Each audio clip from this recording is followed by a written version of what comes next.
Liebe Gott, war mir tot, wann ich werden so weit abstinent. Dazu hab ich kein Talent, nur ein Wein schenkt's mir rein. Ich bin heut, weil's mir gefällt, immer lustig, lebensfroh. Vor mir rasse irgendwo, sing ich das als heut. Jesus, Freundl, ausgesteckt ist, da gibt's Weindeln gut und süß. Gibt's mir geschwind ein Lied daher, vorhin mir ist Kammerleer. Jesus, Freundl, ausgesteckt ist, da gibt's Weindeln gut und süß. Gibt's mir geschwind ein Lied daher, aber höher geht's nicht mehr.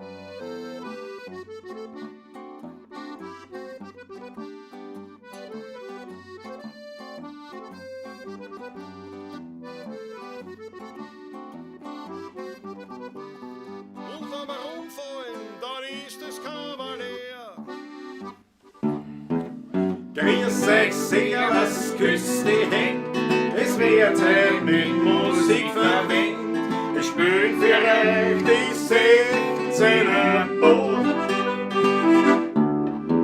Ihr hört halt Lieder aus früherer Zeit und manche Odern sind schon vorweg. Das Wiener Lied geht sicher nicht verloren. Der Patrick spielt die Harmonika, der Klausi zupft auf der Gitarre. als Backe spül mir noch den Wiener Schal. Die Quetschen klingt halt super fein, Die Kontrapumpen hinten drein. und das Zange klingt jetzt auch schon recht normal. Drum Leidl, grüß euch, servus, küsst die Hände, es wird halt mit Musik verwendet. Wir spielen für euch die 16er Boot. Ihr hört halt Lieder aus früherer Zeit und manche Holen sind schon von heute. Das Wiener Lied geht sicher nicht verloren.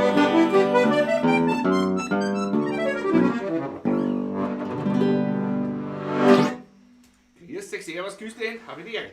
Grüß euch gut. Aus dem Studio Donaufeld Aui. mit hoffentlich glasklarem, lämmernden Klang sowie einmaligem Bild. Es wird so sein, es muss so sein, es kann gar nicht anders sein. Ich bin ja auch wieder dabei heute, Gott sei Dank, wieder gesundet komplett. Jawohl. Das ist natürlich, Das ist natürlich eine Freude. weil es immer ein Krampf, nicht, wenn man dann allein da. Nicht? So ist es. Ich meine, da ist das, das letzte Mal Flaschen, ohne das ist es dann aber auch über 3 Stunden gegangen. Na bravo, na, immer da. bravo. Na bravo, Alle auch. Kakel, nicht? Kakel für alle.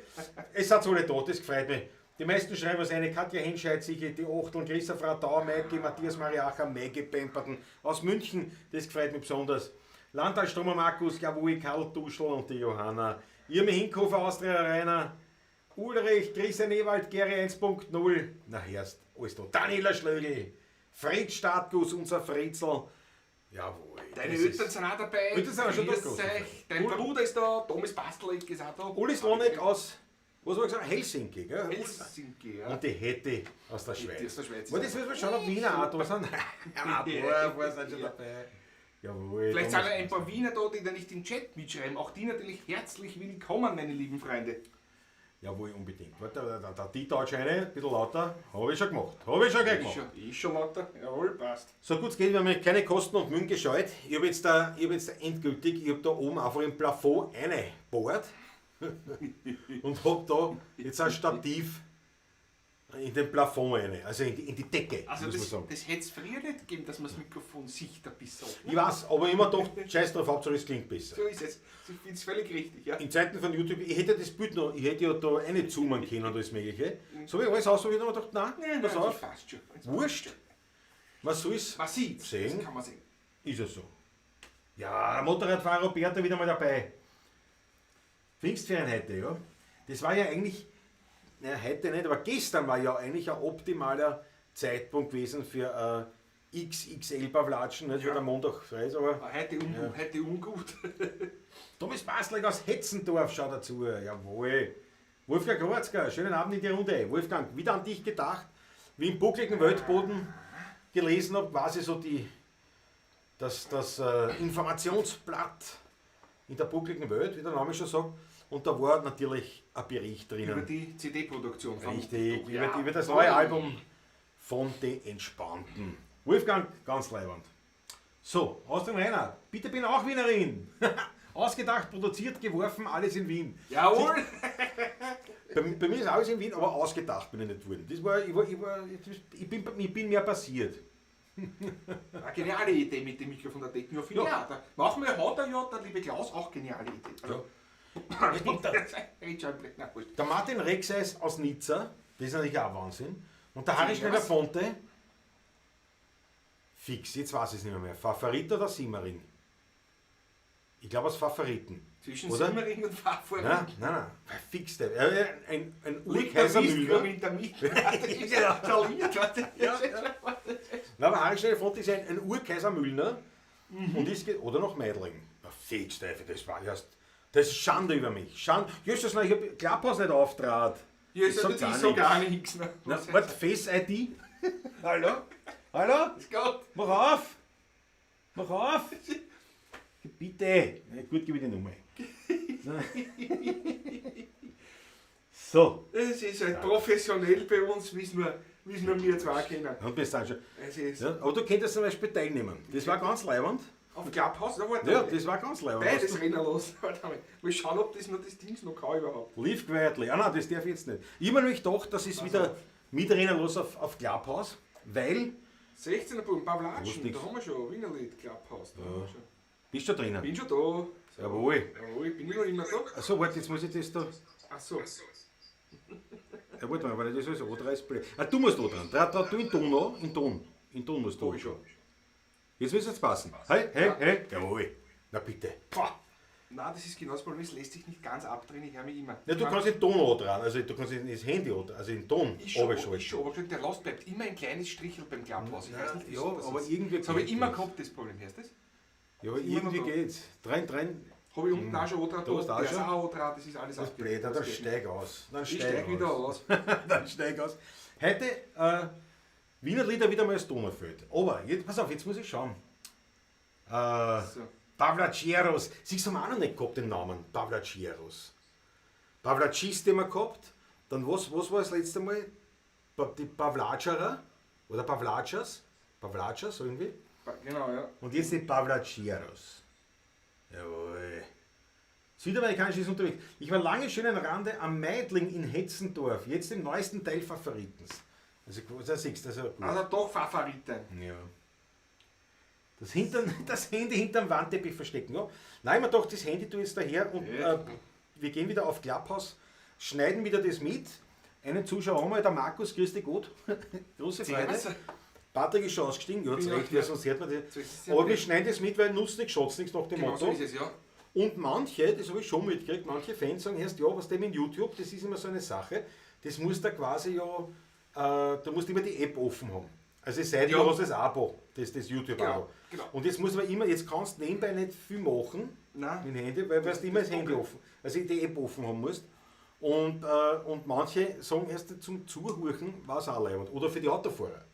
Und so habe ich gesagt, ich mache es wieder auf Clubhouse. Jetzt, wo Clubhouse ja auch für Android offen ist, weil ich das richtig verstanden habe. Ist schon? Ich glaube, ja, es sind nicht mehr nur Okay. Apple-Produkte. So, genug gequatscht. Was haben wir da noch stehen? Aus Bad Zell, der Helmut Mandak. Knöpfelbändiger ist heute auch wieder dabei. Jawohl. Jawohl. Der Matthias war ja gesagt, meinte Patricks Handy. Ja, das ist es. Aber da sieht er die Kommentare nicht. Das geht nicht. Patrick das Smartphone, der Klaus das Laptop und was ist da am Tisch befestigt? Na, so Flöße. Christoph Radau. Tom Turbo aus und so weiter, ja. Ja, es ist das Wetter ist schon. Jetzt reden wir nicht vom Wetter, aber ein bisschen muss ich schon. Es verdrießt dann schon, also mich jetzt. Das muss ich ehrlich sagen. Ja. Also ich hätte für heute eine Motorradrunde auch gesagt gehabt. Zum Alo. Zum Heirigen am Reisberg. Da war der Ferchi gestern. glaub ich. Nein, heute. Also Heute für war das, heute. war das, ja. Und ich habe aber Pflastersteiner geschenkt gekriegt. Und das ist natürlich eine super Sache. Zwei verschiedene habe ich gesehen sogar. Zwei verschiedene, ja. Also Wellensteine und ein paar andere. Und das ist ganz leibend. Wellensteine- 35 Quadratmeter. Wellensteine in dem alten Rot, nicht dieses Orange Rost, sondern dieses alte, dunklere Rot. Ja. Ja. Aber geschenkt, nehme ich das für meine Klaus in der buckligen Welt.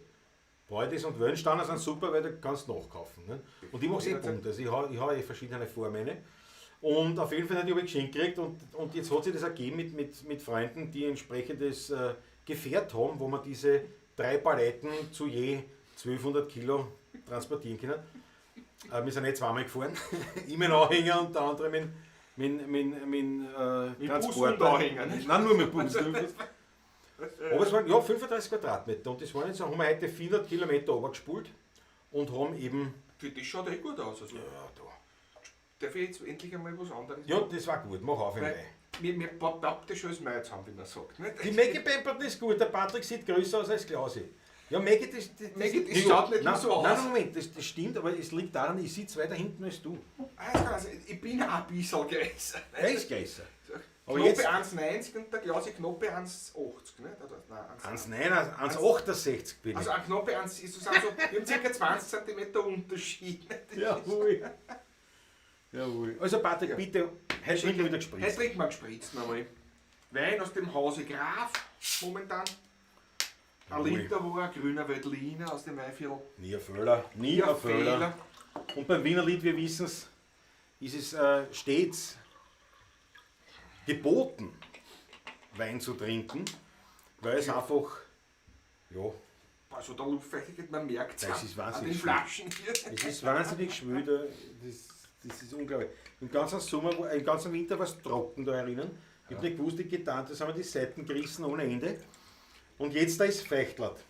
Ich habe im Winter gehabt, eine Luftfeuchtigkeit teilweise also von 20%. War furchtbar. Der Heuschreiner Fonte wird frech, danke dafür. Was jetzt schon? Es gibt das Gerücht, schwarz mache ich schlank. Naja, Ja, bei mir Ja. stimmt's. Oder sind das die 6 Kilo, die ich schon abgenommen habe wieder? schwarz macht schlank. Und ich bin das lebendige Beispiel, dass das nicht stimmt. Ich glaube, das gleiche auch haben hätte. Nein, Ja, aber nein, nein. Ja. ich muss einen Schluck nehmen. Prost, Jetzt einmal, meine Herrschaft. Gesundheit. Prost auf die 70. beim Flatschen. Vorsicht, Äußerst. Das ist sehr gefährlich. Zentrale der Elektronik.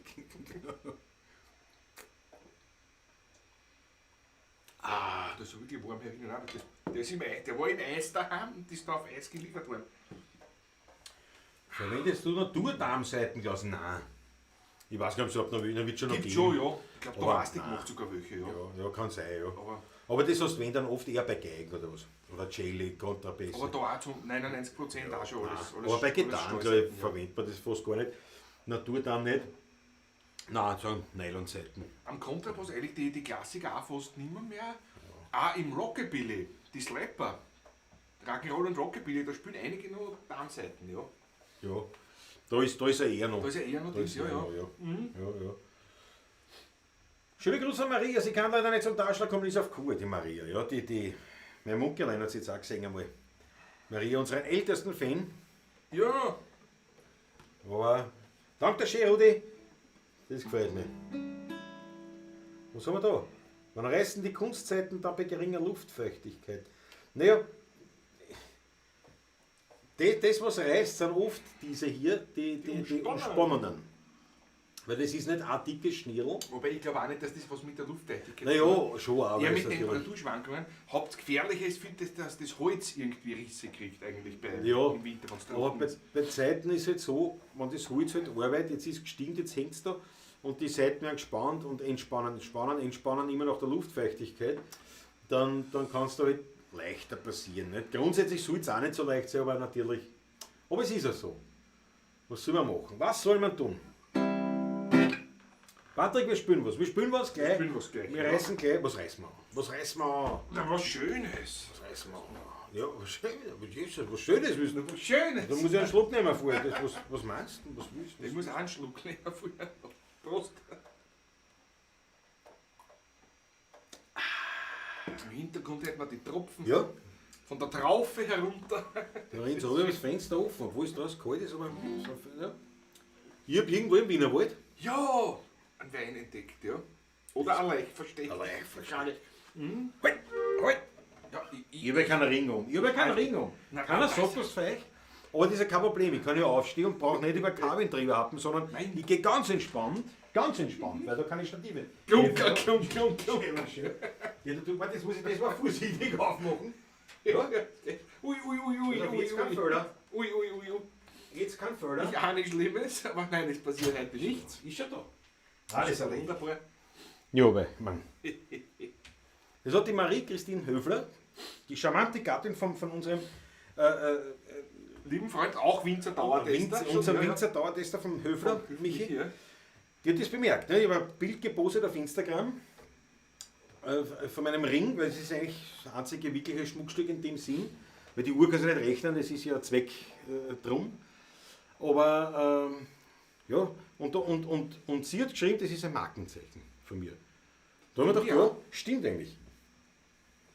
Der Herr des Ringes, Marco Ginelli. Jawohl. Na gut. Gehen wir's auf?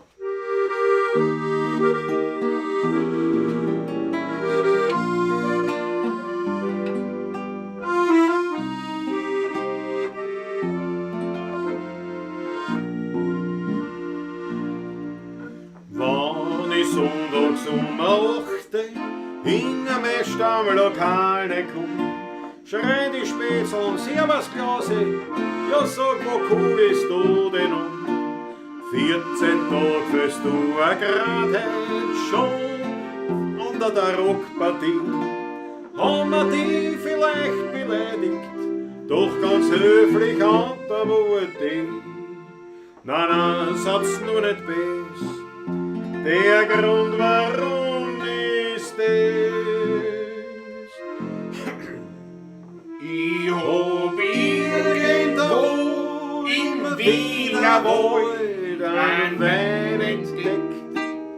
Das ist ein Tripfel, da muss man sie so, wenn nur einer tut sein Nasel in das Glasel steckt, der muss zuerst und darf, dann verbissen. Ja, was ihr möcht's gerne wissen, was das ein Wendel gibt, aber regt's euch nicht auf, es hat keins weg. Den sag ich voll noch Bless, von mein Hauer die Adresse, Satz ist alle oder dort, und sagt's man weh. Hinten ganz im Kropfenwedel, da steht ein Häsel lieb und nett, mit den Reben an der Mauer, schaut es aus wie ein Bouquet. Und der Hauer ist mein Spätzl aus der goldenen Jugendzeit. Er fängt alle Jahre Fassel, und das wuchs mir aus zu zweit. Oder wo ich dann heim, denk ich mir in der Kahn. Ich hab irgendwo im Wiener Wald einen Wein entdeckt.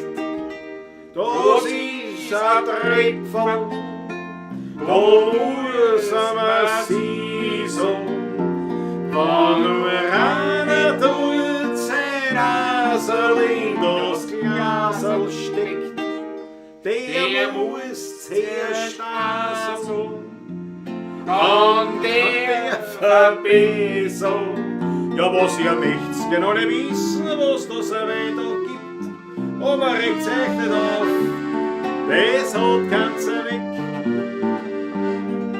Den sag ich voll noch Bless, von mein Hauer die Adresse, Satz ist ein oder dort, und sauft's man weh. Fisch muss gehen, sonst hat das Leben kein Wert nicht. Fisch muss gehen, der Mensch ist doch kein Pferd nicht. Setz nicht fahren, muss eine Stimmung ein, oder du dich um das letzte Gerstmal.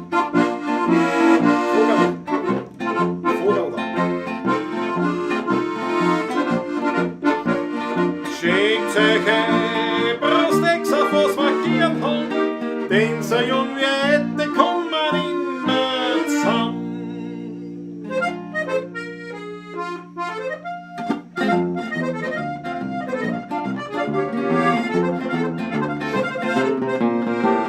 Ich sitz auf der Wiesen, kein Großholm immer, die Pups sind zerrissen, ich find nix dabei. Ein Schmetterling fliegt mir um die Nasen herum, ein Fink frisst ein Fliegen, aber ich pfeife nicht drum. An der Arbeit denk ich nicht einmal mehr in Drang, ich fühl mich so frei wie ein Vogel am Bahn.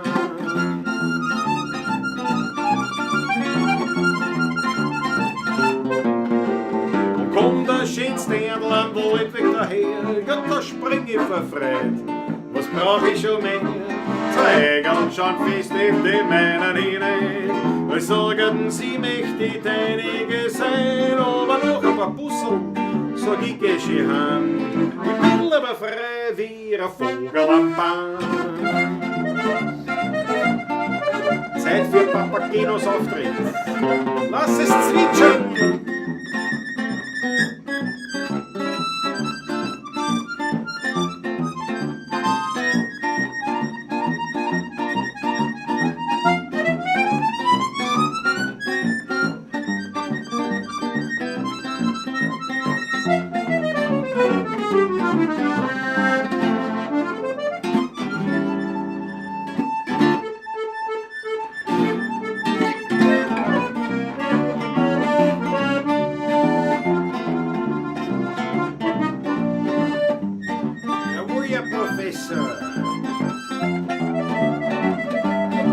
Und steht eines Tages der Winter vor mir, sagt Klasi, du Gauner, geh her da zu mir.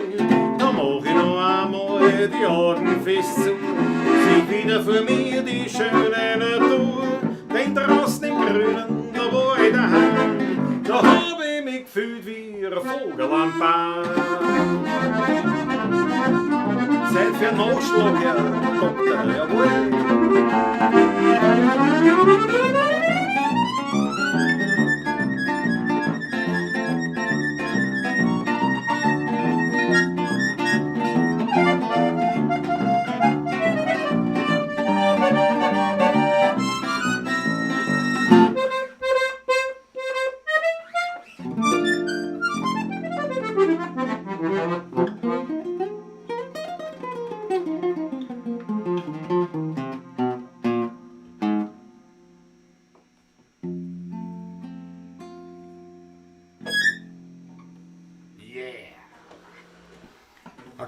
Ein geschwindes Potpourri, wenn man da draußen macht, ja, so gehört sich das. So gehört sich das. Ich fahr jetzt die Achteln voll rein.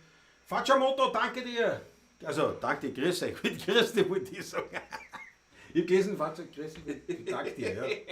Großartig. So ist man schön wie deppert, nicht? Da lese ich grüß euch und ich sag, danke dir.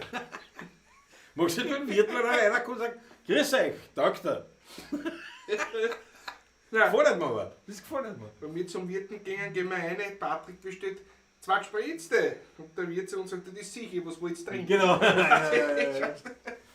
Einmalig. Christoph Acker ist auch dabei.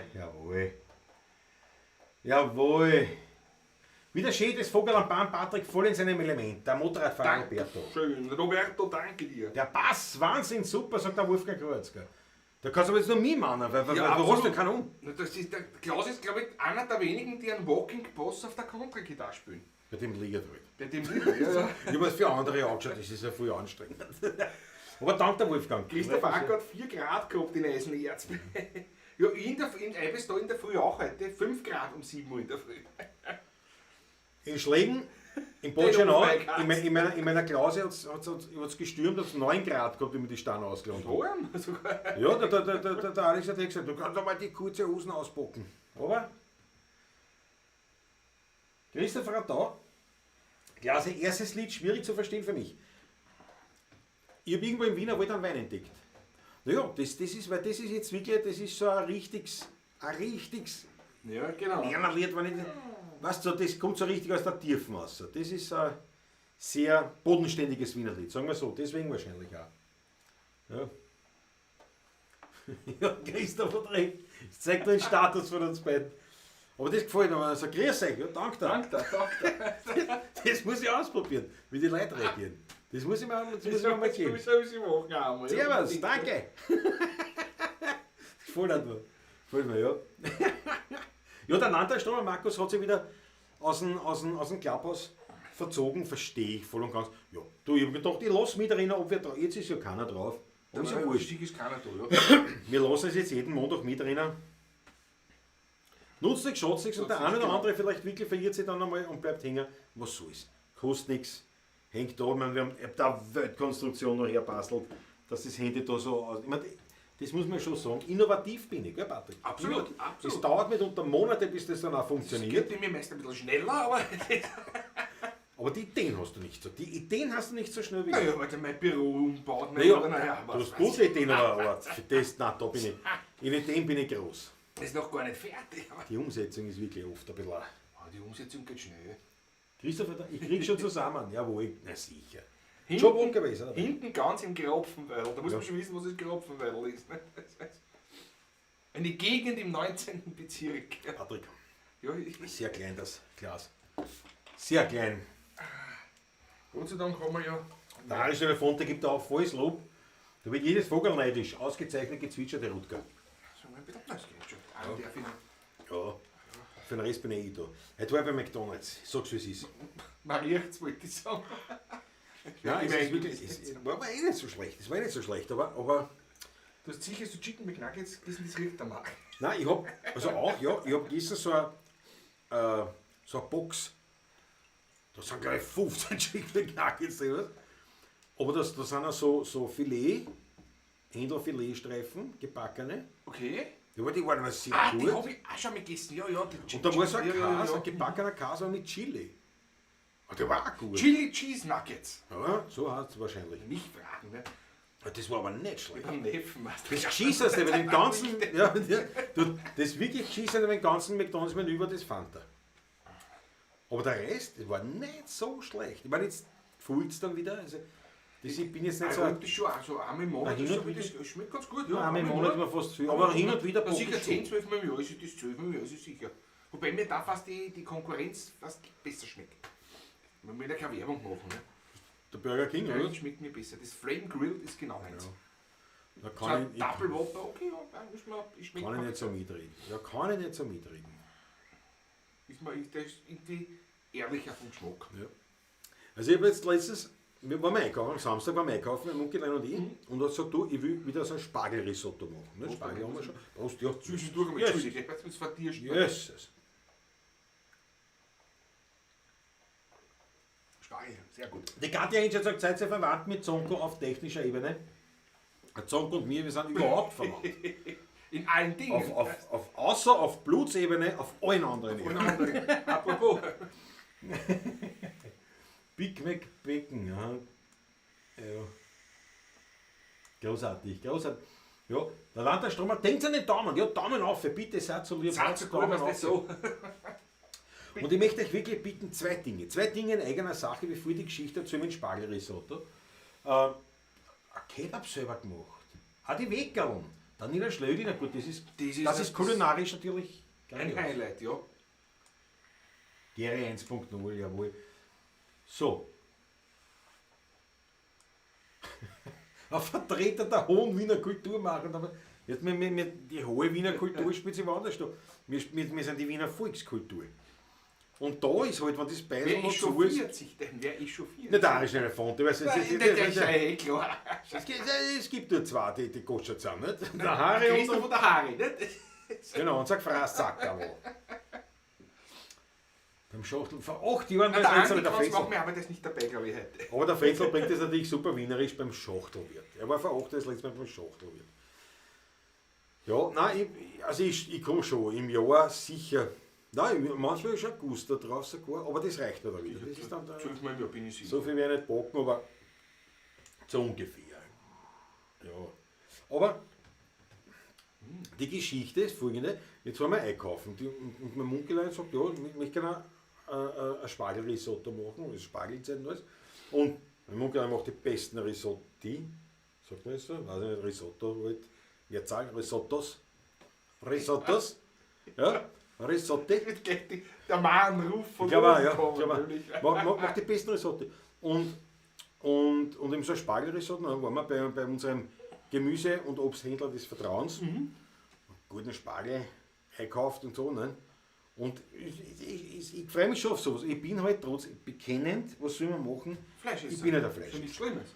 Und ich habe sowas ganz gern, wirklich ganz gern zwischendurch und mir schmeckt es auch super gut.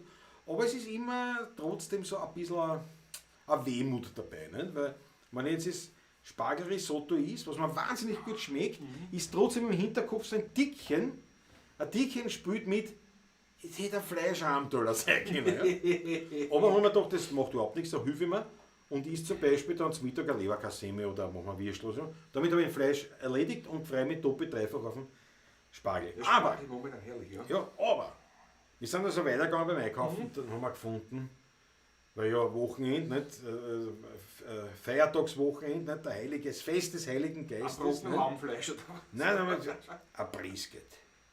Ja, das ist ein Rinderbrust. Hast du gleich die ganze genommen? Ja? Naja, nein, es war schon portioniert leider so, aber wir haben gleich 2 Packel, haben wir natürlich angefangen. Ich dachte, naja. Und irgendwie, weiß ich, da war ich schon wieder glücklich. Smoker. Ja, freilich. Party. Und dann haben wir gesagt, das machen wir, dann habe ich rausgeschaut. Am nächsten Tag, nicht, weil das dauert ja den ganzen Tag und dann habe ich rausgeschaut und gedacht, du, ich weiß nicht, wann es zum Regen noch aufhört und so weiter, das mit Nachharzen. So. Das muss ich jetzt nicht machen. Wir haben das noch nicht so adjustiert, weißt du? Bei meinem Bruder ist das echt super. Das ist leibend. Der geht in sein Stadel. Genau.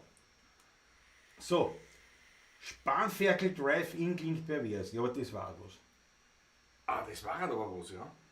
Das war Ja, was. das ging halt sogar. Ja, da geht's zu. Wir haben uns gestern Spanferkel in St.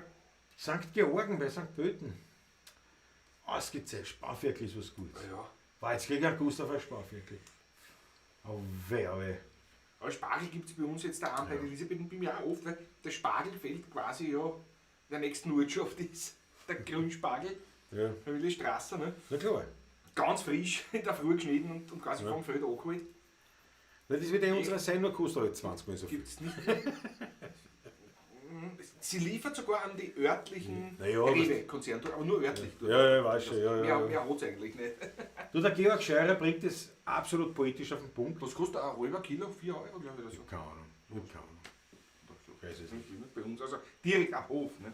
Ein Rinderrisotto, der Rudi Korbis hat die besten Ideen. Ein Rindsrisotto. Man kennt ja das, den Reis durchs Rind, das Der Georg Scheurer bringt Poesie in den Alltag. 5 Tage war der Patrick krank, jetzt dampft er wieder, Gott sei Dank.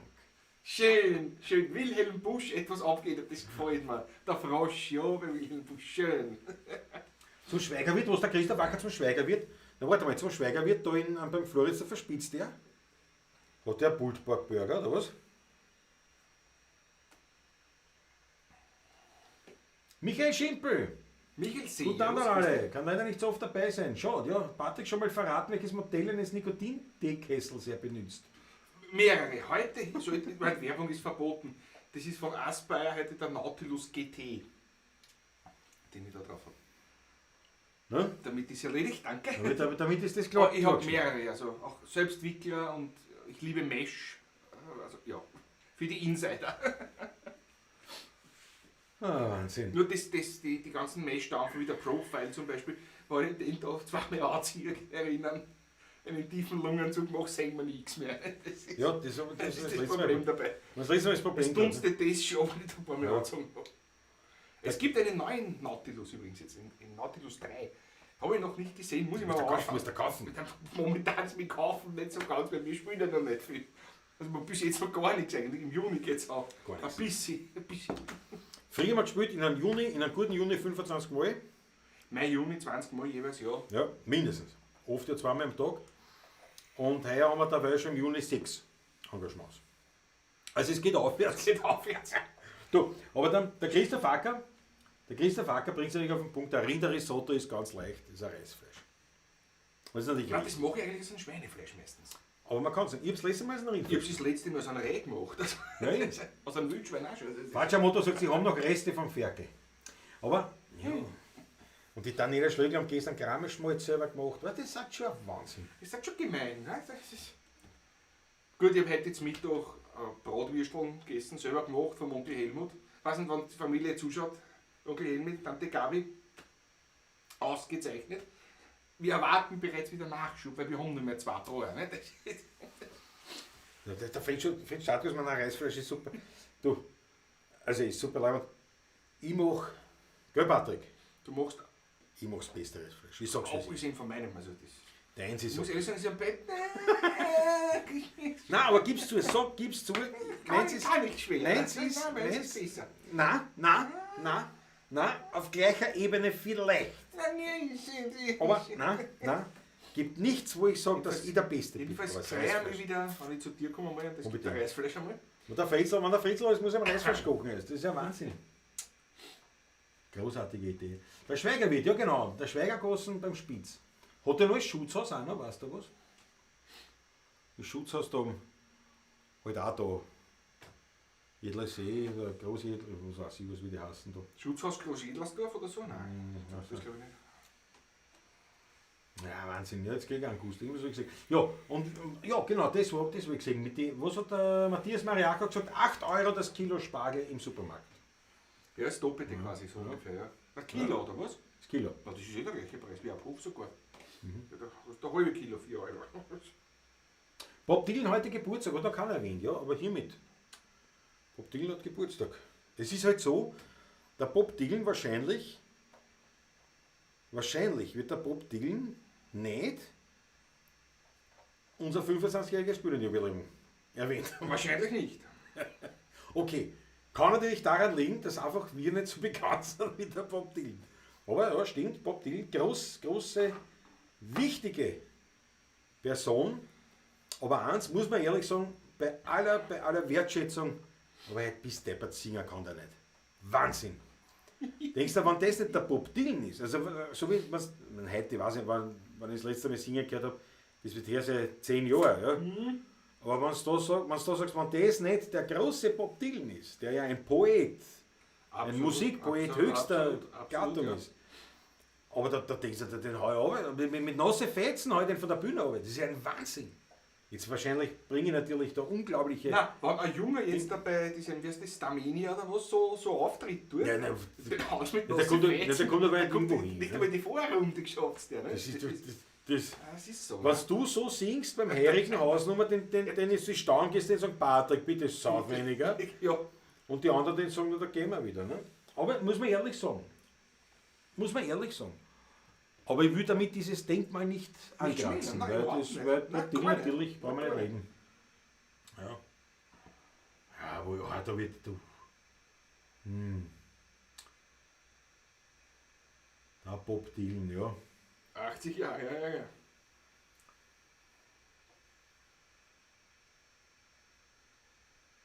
ja. Ja. Ja, Christoph Acker, ja, das Schutzhaus. Da fuhren bei der Richtung Floridsdorfer Brücken. Gibt es ein Schutzhaus, das haben sie übernommen gehabt da. Aber ich weiß nicht, ob sie es noch immer haben. Da war sogar mein Bruder essen, so dort zweimal oder dreimal sogar. Ja, ich weiß, war nämlich sehr gut dort auch, ja, was ich so gehört habe. Schau, der Landessturm sagt es auch. Texte in Ordnung, aber Gesang, der Gesang nicht einmal, naja, also das ist. Textlich wirklich ein Poet, absolut, ja. Ja, eine Absolut Größe. großartig. Absolute Großartig, Größe. Halt irgendwann vorbei gewesen. Muss man auch sagen, es ist ja nichts mehr gekommen dann. Ne? Man muss ja nicht. Muss ja auch ist nicht. jetzt keine Kritik. Ja. Aber man muss es dann schon irgendwo auch ein bisschen immer in Relation setzen. Der war zur richtigen Zeit am richtigen Ort und hat wirklich diese Stimmung, die damals war, wahnsinnig gut umbringen können. Ja. Und ich meine, das ist wahrscheinlich gehört das zu den ersten Liedern, die ich als Jugend oder als Kind überhaupt mitgekriegt haben, waren Bob Dylan Sachen. Ne? Blowing in the Wind, glaube ich, war das die erste Nummer, die ich auf der Gitarre gelernt habe. Und das sind eigentlich ganz großartige Sachen. Dann habe ich ihn irgendwann einmal Jahre später dann haben wir irgendwo gehört, halt, im Fernsehen da gesungen. Da haben wir die Hände zusammengeschlagen und so, bist du deppert. Das geht ja nicht. Wer ist denn das? Was ist denn das? Das ist der Bob Dylan. War ich ganz dick. Aber ja, nichtsdestotrotz, absolut leibend. Franz Brandwein ist dabei. Da gibt es noch einen mit Fellschuhen. Jawohl, Hansi Hinterseher, da geht nichts vorbei. So, Leon, ich glaube, jetzt wird es Zeit. Ja, aber machen wir uns nicht Aber die lustig. Johanna Duschel sagt, sorry, den Nobelpreis hat er nicht verdient. Ah ja, der hat ja einen Für Literatur. Literaturnobelpreis. hat er gekriegt, ja. Ja gut, Johanna Duschel muss ich jetzt ehrlich sagen, mit Literatur-Nobelpreisträgern kenne ich mich gar nicht aus, weil ich kein Literaturkonsument bin Naja, das stimmt. im ausgereiften Maße. Ja, nicht. ja, Also ja. ich lese da nicht die Romane der neuen Schriftsteller und all das. Nein, du bist kein Ranitzky. Nein, überhaupt nicht. Überhaupt nicht. Mit den meisten fange ich nichts an. Muss ich wirklich sagen, fange ich nichts an. Aber es ist halt so, ich denke mir, wenn ein Jelinek einen Literaturnobelpreis kriegt, dann steht er aber im Bob-Titel nahezu. So, jetzt habe ich genug Böses geäußert. Das ist nichts Böses, das ist eine Meinung. Das ist ja nichts Schlimmes. Völlig harmlos. Der Literaturnobelpreis, genau, braucht keine super Stimme. Man wird dann nur reden dürfen erst. Das ist ein freies Land, oder? Können wir ja reden. Auch noch. Die Boxer, Weltklasse. Ja, nein, Ja, das ist gut. absolut. Absolute Boxer, absolut, ja. Singen kann ja jeder, aber zuhören kann man nicht an jeden. Ja, das stimmt, Roberto. Ja. So, Franz Brandl, um wen geht's? Jetzt gerade ist um einen Bob Dylan. Bob Dylan, der heute Geburtstag hat. Und wie gesagt, nein, also das gehört nicht, darf nicht geschmälert sein, aber man neigt tatsächlich ein bisschen dazu, wie soll ich sagen, so gewisse Heldenmythen zu schaffen in einem Bereich, wo man denkt, na, ich weiß nicht. Wo habe ich mir das letztens wieder gedacht? Wo man gedacht habe, ja, war eh super, aber und nämlich mehr als super, aber das ist eine übertriebene Verehrung. Was war das letztens wieder? Nein, gibt es einige. Da hat irgendwas, was war das? Irgendwas aus der Musik. Fix, ich weiß es nicht mehr. Vielleicht fällt es mir ein. Aber das war auch was, wo ich mir gedacht habe, ja, die waren gut, die haben ein paar, jetzt auch nicht unzählige, aber ein paar Hits gehabt und waren aber jetzt so, dass, ich weiß nicht, wer das war, aber es trifft sicher auf einige zu, wo ich mir das denke, weil ich halt auch nicht so, ich bin auch nicht so ein Verehrer, ich bin keiner, der so richtig was, so ein Fan ist von jemandem. Ganz wenig, ganz wenige. Der Rodiner war so einer, nicht? Den Rodiner habe ich bis zu einem gewissen Grad sogar verehrt. Oder verehre ich noch, ne? Bis zu einem gewissen Grad. Bis zu einem gewissen Grad. Ja. Und einen Respekt für wahnsinnig viel. Aber so dieses Phantom, weißt du, da geht nichts drüber. Weil es haben sehr viele sehr geniale Momente gehabt, sehr Geniales geschaffen. Wie der Karl Rodiner so schön gesagt hat in einem Interview im Panorama vom Bissecker, in der Panorama-Sendung aus dem Jahre 1972. Da war ein junger Bruder. Ja, und da hat der Bissecker gefragt, weil manche Fans in Karl Rodiner als Genie bezeichnet haben. Und da hat er gesagt, nein, ich bin kein Genie, ich bin überhaupt der Meinung, dass die Genies schon alle gestorben sind. Und ich bin nicht ganz der Meinung, aber im Wesentlichen, also das, was heute alles als Genie gewürdigt wird, also ich glaube schon, dass da ein bisschen eine wahre Geschichte dahinter ist, und man sagt, nein, das was heute alles als gepriesen wird, das waren Wahnsinnssachen, erfolgreich und alles, aber so von diesem Genie-Ding weit weg. Oft waren es einfach nur die Ersten. Ja, Die es gemacht haben, ja. Das waren zum einfach- ersten Mal gemacht ja, haben, ja. oft waren einfach wirklich am richtigen Ort, zur richtigen Zeit. Der Comets zum Beispiel, ne? Bill Haley, der Comets, die erste Ja. Nummer. Ja, es ist viel, es ist In voll mit Rock'n'Roll, sowas, ja. und bis heute die meistverkaufte Single. Also wirklich, bis wahr? heute, ja. Rock Around the Clock. Bis heute. Echt, wirklich? Ja. Ja. Der Boxer BMW-Fahrerlied, ganz großartig. Wer Käferfahrer, habe ich glaube, weißt du? Ja. Alte VW-Bus mit Boxermotor. Aber der Tom Turbo ist auch super, ein ganz großer, aber viel dünner hat er nicht getroffen. Nein, wirklich nicht. Wirklich nicht. Jetzt trinken wir auch, wenn wir was trinken, dann spielen wir gleich wieder was. Weil die Box ist von Simon und Garfunkel, ja genau. Auch. Ja, die waren auch genial, ne? Jetzt auf die Art. Nicht? Paul Die Simon. Aber es gibt so viel, das da aufzählen Weil kannst. zusammen, also zu zweit überhaupt, also die Nummern einfach, vor allem irrsinnig, weil es auch sehr lang gesagt sind, sind wirklich so radiotauglich zum Teil. Ja, ja. Weil die Ja, aber dauern das 5, waren- 6 Minuten halt. Das ne, war die zu der Nummern. Zeit, ist es gegangen. Also. Ja. Ja.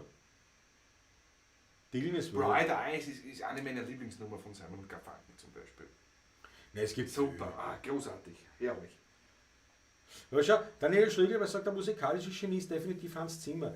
Nein, sicher nicht so. Obwohl ihn Hans Zimmer als den größten Filmkomponisten nach Ennio Morricone, den größten lebenden Moment. Gut, Morricone ist auch schon gestorben, nicht? Aber Morricone ist schon gestorben, ja. aber ich sag Der- der Filmkomponisten. Ne? Dings lebt noch, der hat mit den Philharmonikern letztes Jahr aufgenommen, der John Williams John Williams, ja. zum Beispiel. Ja. Der ist schon gleiche Stück. Ja, Nein, aber der er lebt noch, ja. Der Hans Zimmer hat einen wahnsinnigen Output, Ja. bringt wahnsinnig viel hat einfach verstanden, wie Musik funktioniert. Das ist kein Genie. Er sagt auch selber, er sagt, das ist nicht Genie, das ist einfach, er versteht es. Er versteht, wie es geht und der tut es, ne? Er arbeitet. Also er hat das Talent dafür, Talent, oder? er hat das Talent nämlich auch zu erkennen, um was geht, was muss eine Melodie, was muss das ausmachen, wann kommen da diese, was weiß ich, wann kommt das lustig sein oder wann kommen so diese epischen Geschichten, ne? Das Streicher und so, ne? Das war's einfach. Der hat das Gespür für das. Der ist wahnsinnig gut in dem Ding, was er macht. Ein Genie. Weil wenn wir jetzt davor reden, ein Genie war der Da Vinci zum Beispiel. Oder? Hausnummer. Das, was jetzt der Hodener gemeint gehabt hat, ne? Mit, sagt, die Genies sind alle schon gestorben. Ein Mozart vielleicht noch, ein Beethoven. Aber das ist heute sehr schwierig. Aber andererseits wiederum ist es so, wie man es jetzt sieht. Also wenn das für dich ein Genie ist, dann glaube ich, ist das auch nicht falsch. Einfach, ne? Aber ich würde es nicht unbedingt als Genie, aber vielleicht machen wir das Gleiche und das ist nicht der Begriff Nein, Genie. sicher das anderer, Gleiche. ne? Ich bin überzeugt davon. Ja, Willst du was spielen? ja spiel Ich ich wollte sicher. gerade was vordampfen, es nebelt noch zu wenig. Bright Eyes ist nur vom Afrika-Funk. Stimmt. Wikipedia meint, dass Rock Around the Clock die erste Single war, die in Germanistan die erste 1 Million Mark überschritten hat. Aha. Ja. Was Matthias Mariacher sagt, der Zimmer hat mal jemanden gefragt, was er so für Musik im Kopf hat, wenn er in der Früh aufsteht. Für Zimmer war es völlig selbstverständlich, Musik im Kopf zu haben. Ja, verstehe ich. Ja, Masse gibt nicht so. Ja, eben Daniel Schlegel, du hast recht, ne? Die Bezeichnung Genie, das ist da ja. Günter Russell sagt dann Da Vinci, ja eben, ne? Das sind eigentlich ganz andere Größen. Aber natürlich, jetzt ist da die Frage, man müsste jetzt eigentlich, wenn man fair sein will, vergleichen in ein paar hundert Jahren. Ne? Dann war der Vergleich ehrlicher. Ne? Weil natürlich ist für uns Da Vinci eine wahnsinnige Größe, weil das einfach auch so weit weg ist und so lang, nicht? So lange Epoche ist. Ja. Und denkst du, na gut, wie wird es sein über Dylan? Aber man wird sicherlich Dylan-Lieder wird man kennen und es wird auch weiter verlegt werden und werden die Leute spielen. Aber ob man jetzt unbedingt Aufnahmen vom Dylan in 100, 200 Jahren noch wirklich in dem Sinn hört, da könnte ich dran zweifeln. Ja, fass ich schon auf. Pass auf. Wenn man sich die Filmmusik anhört, wird man merken, dass immer wieder die gleichen Passagen haben. Ja, na klar. Natürlich. Das ist eine Toolkiste, nicht? Und aus der wird entnommen. Aber das ist überall so. Natürlich. Das ist überall so, muss man auch ehrlich sagen. Das war aber auch schon bei den großen alten Komponisten im 17. Jahrhundert so, 18. Jahrhundert so, 19. Jahrhundert so. Die erfolgreichste Single, laut Wikipedia, und das Bilde Meier habe ich auch schon mal gehört, ist Bing Crosby. Bing Crosby, ja, White genau. Christmas. Ich weiß schon, Rock Around the Clock ist der best-selling Song, glaube ich, bis heute. Ich weiß nicht. Glaube ich. Da gibt es aber auch sehr viel Superlativ. Ne? Irgendwas war da nämlich. Best-Selling Song, meistverkauft, Bestes Album, meist was nicht. gespielt. Ich glaub, oder so irgendwas war das, ja. Ja. Der Christoph Acker fragt, wer ist eurer Meinung nach der weltweit bekannteste Künstler aus Österreich, der noch lebt? DJ Ötzi. Na, der weltweit bekannteste Österreicher. Bekannt. Falco. Er lebt ja nicht mehr. Nein, den er lebt. Den er lebt. Christoph Waltz. Als Schauspieler. Ja, Christoph Schauspieler, Waltz. nicht zu sein, ja. Zweifacher Oscar-Preisträger. Als ansonsten musikermäßig. Die DJ Ötzi wird jetzt nicht so bekannt sein, also das glaube ich nicht.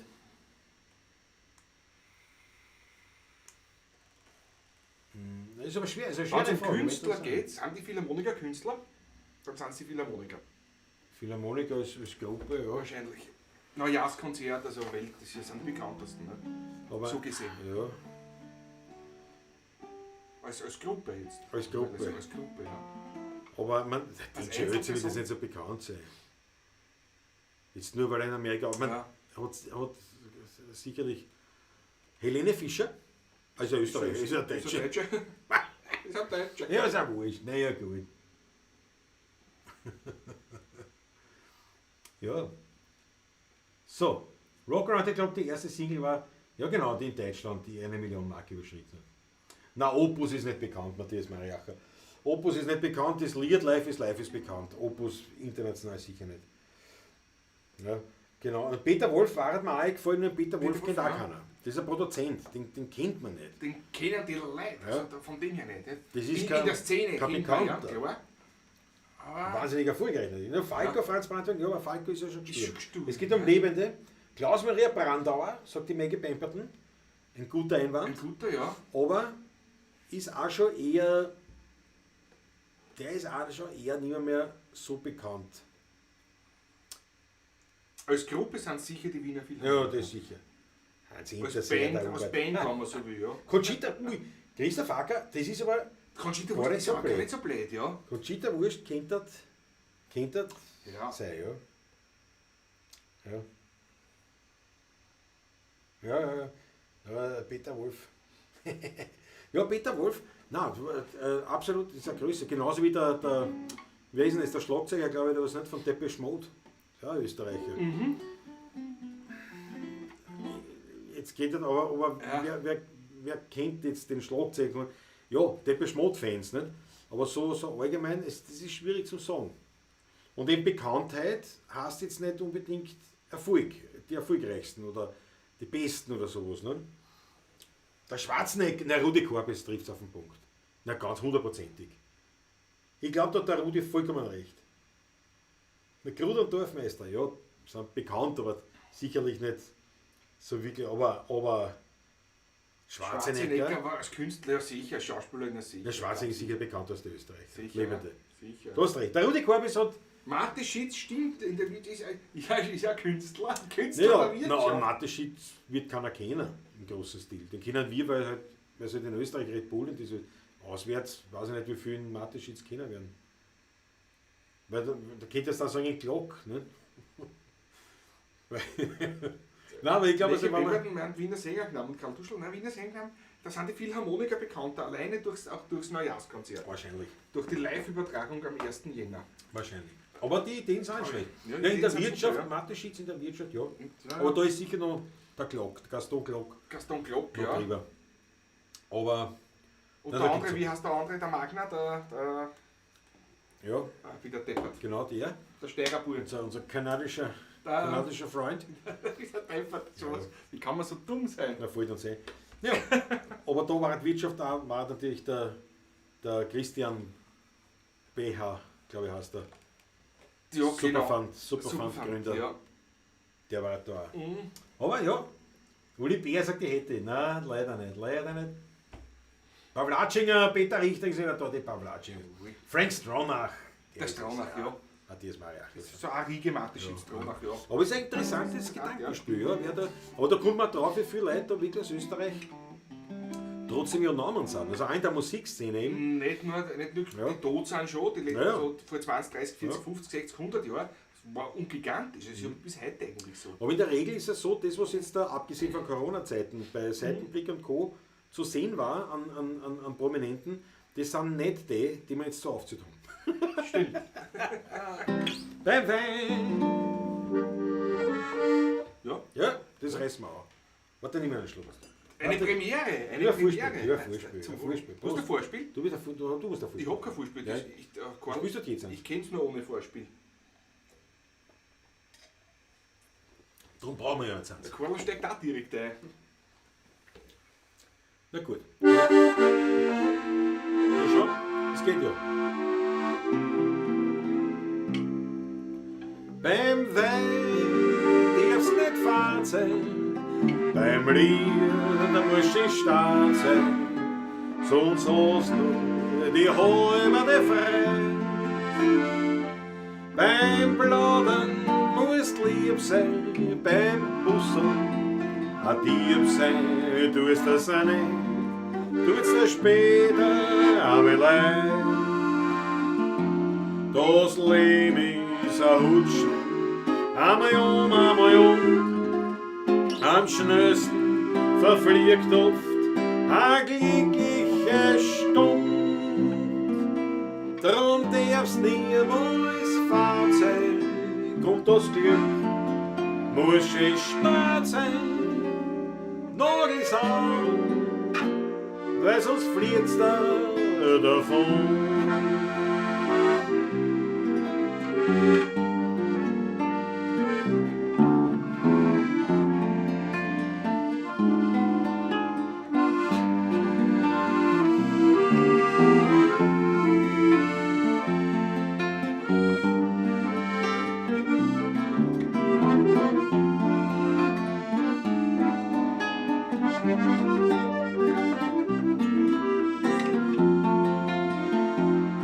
Das Leben ist ein Hutschen, einmal am schnellsten verfliegt oft eine glückliche Stund. Drum darf's niemals fad sein, kommt das Glück, muss es stark sein, Nagels an, weil sonst fliegt's davon.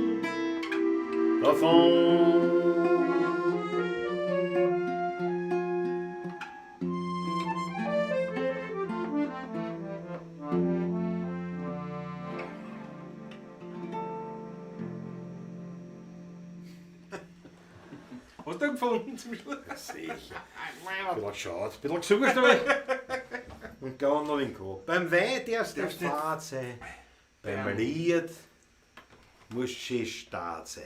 Das ist natürlich... Goldi Müller und Professor Ferriwunsch. Ja, ich wollte jetzt Zeugen einer Weltpremiere, aber nicht das Lied, das haben nicht wir geschrieben, sondern Nein. das wir es gespielt haben. Goldi Müller und Professor Ferriwunsch.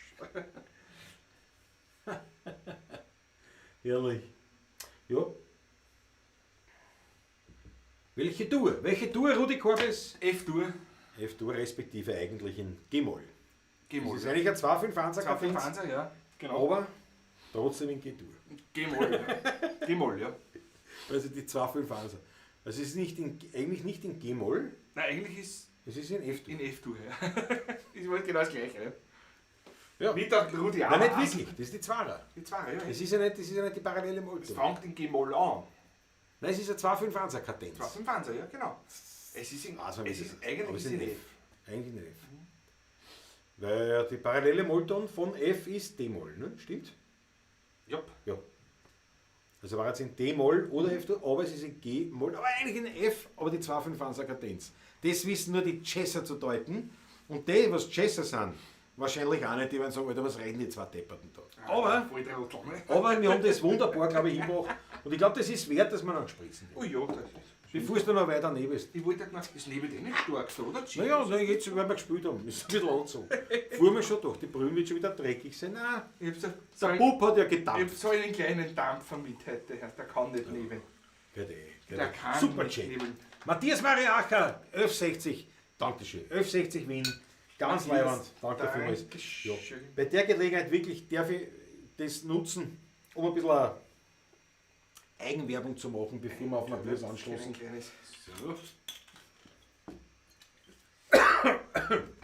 Bitte richtig, ich sage, aber jetzt dazu extrem scheiteln. Naja, du bist, Entschuldige. Ich meine, natürlich. Ja, Ein bisschen da mal gescheit. Punkt 1, ganz wichtig, möchte ich euch bitten, alle miteinander das zuschaut, dass ihr uns helft, es ein bisschen zu verbreiten. Die frohe Botschaft, die Kunde. Nein, das Wienerlied, die Pawlatschen-Geschichte, bitte, teilt die Inhalte, teilt es, redet mit euch Referenten drüber, die da vielleicht ein bisschen ein Ohr dafür haben könnten. Nur so können wir wachsen. Das ist weißt das du? Wichtigste. Ist nach wie vor so. Und natürlich ist es für uns leibend jetzt als Künstler, als Geschäft und alles Mögliche, aber auch das, wie soll ich sagen, das Wienerlied, dass das verbreitet gehört, dass das die Leute wieder mitkriegen, dass das eine super Geschichte ist. Also bitte, tat unsere Inhalte teilen, tat uns abonnieren, liken und was da alles dazugehört. Das war mir die eine Bitte. Herzlichen Dank. Die zweite Bitte, die geht jetzt schon wirklich ins rein finanzielle eine. Wir gehen jetzt quasi jetzt mit dem Hut herum, mit dem virtuellen Hut und bitten euch herzlichst, haut ein Schmattes, einen ordentlichen für die Musik. Seid so gut, wenn es euch Spaß macht, wenn es euch gefreut, Genau. haut was rein. Und wenn es euch nicht gefreut, Haut's dann trotzdem was haut auch was rein. Und das Ganze geht über PayPal. Ich sehe es unten eingeblendet, aber auch in der Videobeschreibung. Das Ganze geht auch als ganz schlichte Überweisung. Einfach ein Schmattes oder eben über den Superchat. Das geht, wenn man ein Google-Konto hat, glaube ich. Und das seht ihr eben, uns da unten anklicken. Aber das sind die Möglichkeiten und wir sagen jetzt schon herzlichsten Dank. Danke. Das war ganz leibend. Quasi, dass ein bisschen ein Gerstl einer kommt. Ich meine, viel ist ja nicht, aber man muss schon sagen, jetzt über die Zeit der Lockdowns verstrichen, die letzten 70 Pawlatschen, die wir gemacht haben, und dann sind ja noch ein paar Frühschoppen dazugekommen und ein paar Sachen.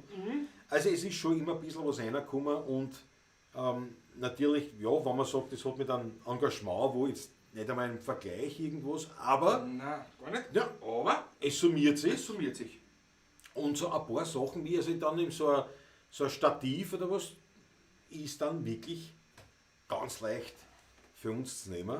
Und da sagen wir herzliches Dankeschön und das ist ganz leibend. Und es ist einfach eine Also gewisse immer noch danke Wertschätzung. Rudi Korbis auch für die Ja. wunderbare Kamera, muss ich ehrlich sagen. Die Also, Linsen kann ich nicht Ja. herzagen, die ist gerade auf der die Linse Kamera. ist gerade drauf, können wir nicht herzagen, ja. Aber Ja. ihr seht uns durch die Linse. Ja, danke Rudi. Ein bisschen wenig scharf vielleicht. Ja, Das liegt das ist nicht dank an der- Patrick. Die Linse ist geputzt, glaube ich. Also, Aber jetzt einmal auf Matthias Mariacher, danke schön für deinen Schmattes über den Superchat. Auf dich, sehr auf zum dich Wohl. sehr zum Wohle. So, jetzt kann ich das wieder ausblenden. Aber wie gesagt, der Hut ist nicht unwesentlich. Genau, so ist es. Er hilft uns und es ist eben eine gewisse Art von, ja, wie soll ich sagen, von Wertschätzung auch. Und das ist dann schon, weil und das wird leibend sein, wenn wir wieder live spielen. Ne? Absolut. Ein Applaus. Wann haben wir das letzte Mal einen Applaus gehört? Strenger her. Halbes Jahr. Im Sommer. Ja. September, glaube ich, ne? Haben wir im September noch Oktober haben wir gespielt? noch gespielt. Oktober haben wir auch noch gespielt. Ja. Oktober haben wir noch gespielt? Ab November, ab meinem Geburtstag war es für nicht. Da, Ja, da das wollten wir auch noch spielen mit Ja, dem Taschler. stimmt. Und Haben wir nächstes schon Jahr Geburtstag habe ich nicht mehr die Feier mehr. Ich wollte da so ein kleines einen Umtrunk machen daheim, aber Ja. gestern in der in Wiener Melange hat der Crazy Joe drittes Lied Publikumswunsch gespielt. Ja genau. Im Röschenkeller war dabei. Ach so? Mhm. Ja, muss sofort den Finger erheben. Peter Richtinger. Ganz wichtig. Ein Superchat kam gerade herein noch. Ja, warte mal. Ich bin, ja, nein, der trinken wir. Peter Richter, 30 Euronen. Danke. Das ist natürlich eine Welt. Sehr zum Wohle. Danke, schön, sehr zum Wohl. Na, ich bin jetzt nämlich festgehängt. Bei unserem Fassackerl, Bei welchen von die zwei? nicht? Der Ackerl. Der Ackerl. Der Ackerl. Ich hoffe, du hast den virtuellen Hut von letzter Woche nicht geteilt. Ich rede drüber, aber noch. Weil eingestiegen ist noch keiner drauf, ist aber vermutlich besser für mich. Also, du meinst, weil ich allein gespielt habe? Naja, Ja, das der geht gehört ja, ihm, ne? das geht ja auf eine gemeinsame Tja. Kontogeschichte. Ne? Das ist halt der Nachteil. Aber, ja, da sind wir nicht so. Wenn wir schon so sind, dann wollen wir auch so sein. Genau. Nicht? Das ist, Da schaut der Matthias Mariacher und der Later Stromer Markus Hannes einen Applaus mit Emojis rein. das ist ganz gut. Ja, das ist- Muss ich das gleich ist absolut erheben. Danke. Du, Patrick, bei der Gelegenheit, Ja? weil wir schon vom Solo geredet haben. Solo ich. Und das, Du wirst doch das, nicht einen Stock höher gehen. Ja, oh ja, weil das war da wirklich die größte Herausforderung. Wie mache ich das? Wenn ich jetzt da wohin muss Und jetzt ist kein Patrick da. Das war sehr lustig, glaube ich. Nein, ich habe einfach das Intro eingespielt Ich habe es und dann bin ich gehört. spät wieder gekommen. Ich hab's gehört. Meine Frau hat ja zugeschaut letzte Woche. Ich, No, ich, ist ich da. bin im Delirium im Bett gelegen. Ja. Jetzt habe ich mir gedacht, du wirst die Leute unterhalten. Dort halte ich die Leute. Ne? Ja. Muss ich ein Solo spielen oder soll ich ein bisschen was erzählen? Das überlasse ich dir, aber ich meine, Ich kann euch ein bisschen was vordampfen. aber oft redest du zu viel Blödsinn. Spiel dir was. Das ist schon einmal. Der Klaus hat mich auf das gebracht. Ja, Eigentlich. ja. Rauchen tue ich nichts mehr seither. Aber das Ich habe aufgehört mit allem, habe ich mal alles gegeben, seitdem dampft. Ja, aber das war vorher schon. Ja. Nein, Seitdem steckt der Dampf auf nur mehr daheim. ja, das Dampf, wie gesagt, das hat. Also, ein Zigarre kann ich mir vorstellen, ein Pfeiferl hin und wieder, aber hat mir nicht einmal so kratzt in letzter Zeit. Aber das kann ich mir schon vorstellen. So ein Zigarre kann man schon vorstellen, ein Pfeiferl. Aber alle heiligen Zeiten, also das alles dampfen. Ja. Was glaubst du, wenn einmal ein Gast wiederkommt hier, wie es da nebeln wird? Wenn der Zongeldl wieder mit Sagen da du ist, endlich wieder einmal da ist? dann muss ich ein zweites Fenster durchbrechen. Das wird eine harte Geschichte. So, ich nehme einen Schluck, Patrick, Nimm und mal die schon. Leute. Ja, ich hab da heute Leute. Ich spiele euch was vor, das ist ja letzte Woche schon abgegangen, die Dinkelschrotmühle. Das angegangen. Das angegangen. Ich spiele ein bisschen was zum Einspielen für mich. Ihr habt einen Spaß dabei, hoffe ich. Die Maggie Paper, das ist keine schlechte Idee mit den Bitcoins. Das werden wir uns auch noch überlegen. Das werden wir uns Dass noch wir so ein- überlegen, ja. Dass wir so ein Wallet eröffnen, wo man mit Bitcoins und mit. Da gibt es schon ganz andere Dinge. Ja, aber Bitcoins ist ja schon wieder vergessenes Hasen. überaltet schon wieder. Na, wo die NFTs gezahlt werden, das sind dann die Etherons. Ethereum, ja So genau. irgendwie. Ethereum, ja genau. Ja. Ah, Bitcoins. Hätte ich vor ein paar Jährchen 1000 Euro in die Bitcoins investiert. Ich hätte sogar gehabt. 10 Euro! 10 Euro hätten gereicht. Sogar. 10 Euro Genau. hätten gereicht. So, ich gehe da ganz entspannt vorbei. Da Ja, muss okay. ich ja kein Kabel drüber hupfen, gar nichts.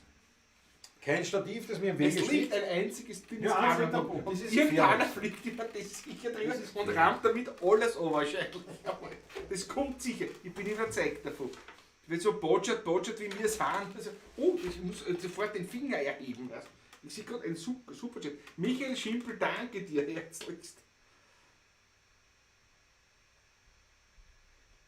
Auch ein begeisterter Dampfer, ja, das freut mich sehr. Es ist einfach schön, das Dampfen. Michael, als Prost einmal, sehr zum Wohle. Der Klausi kommt dann nach, sicher.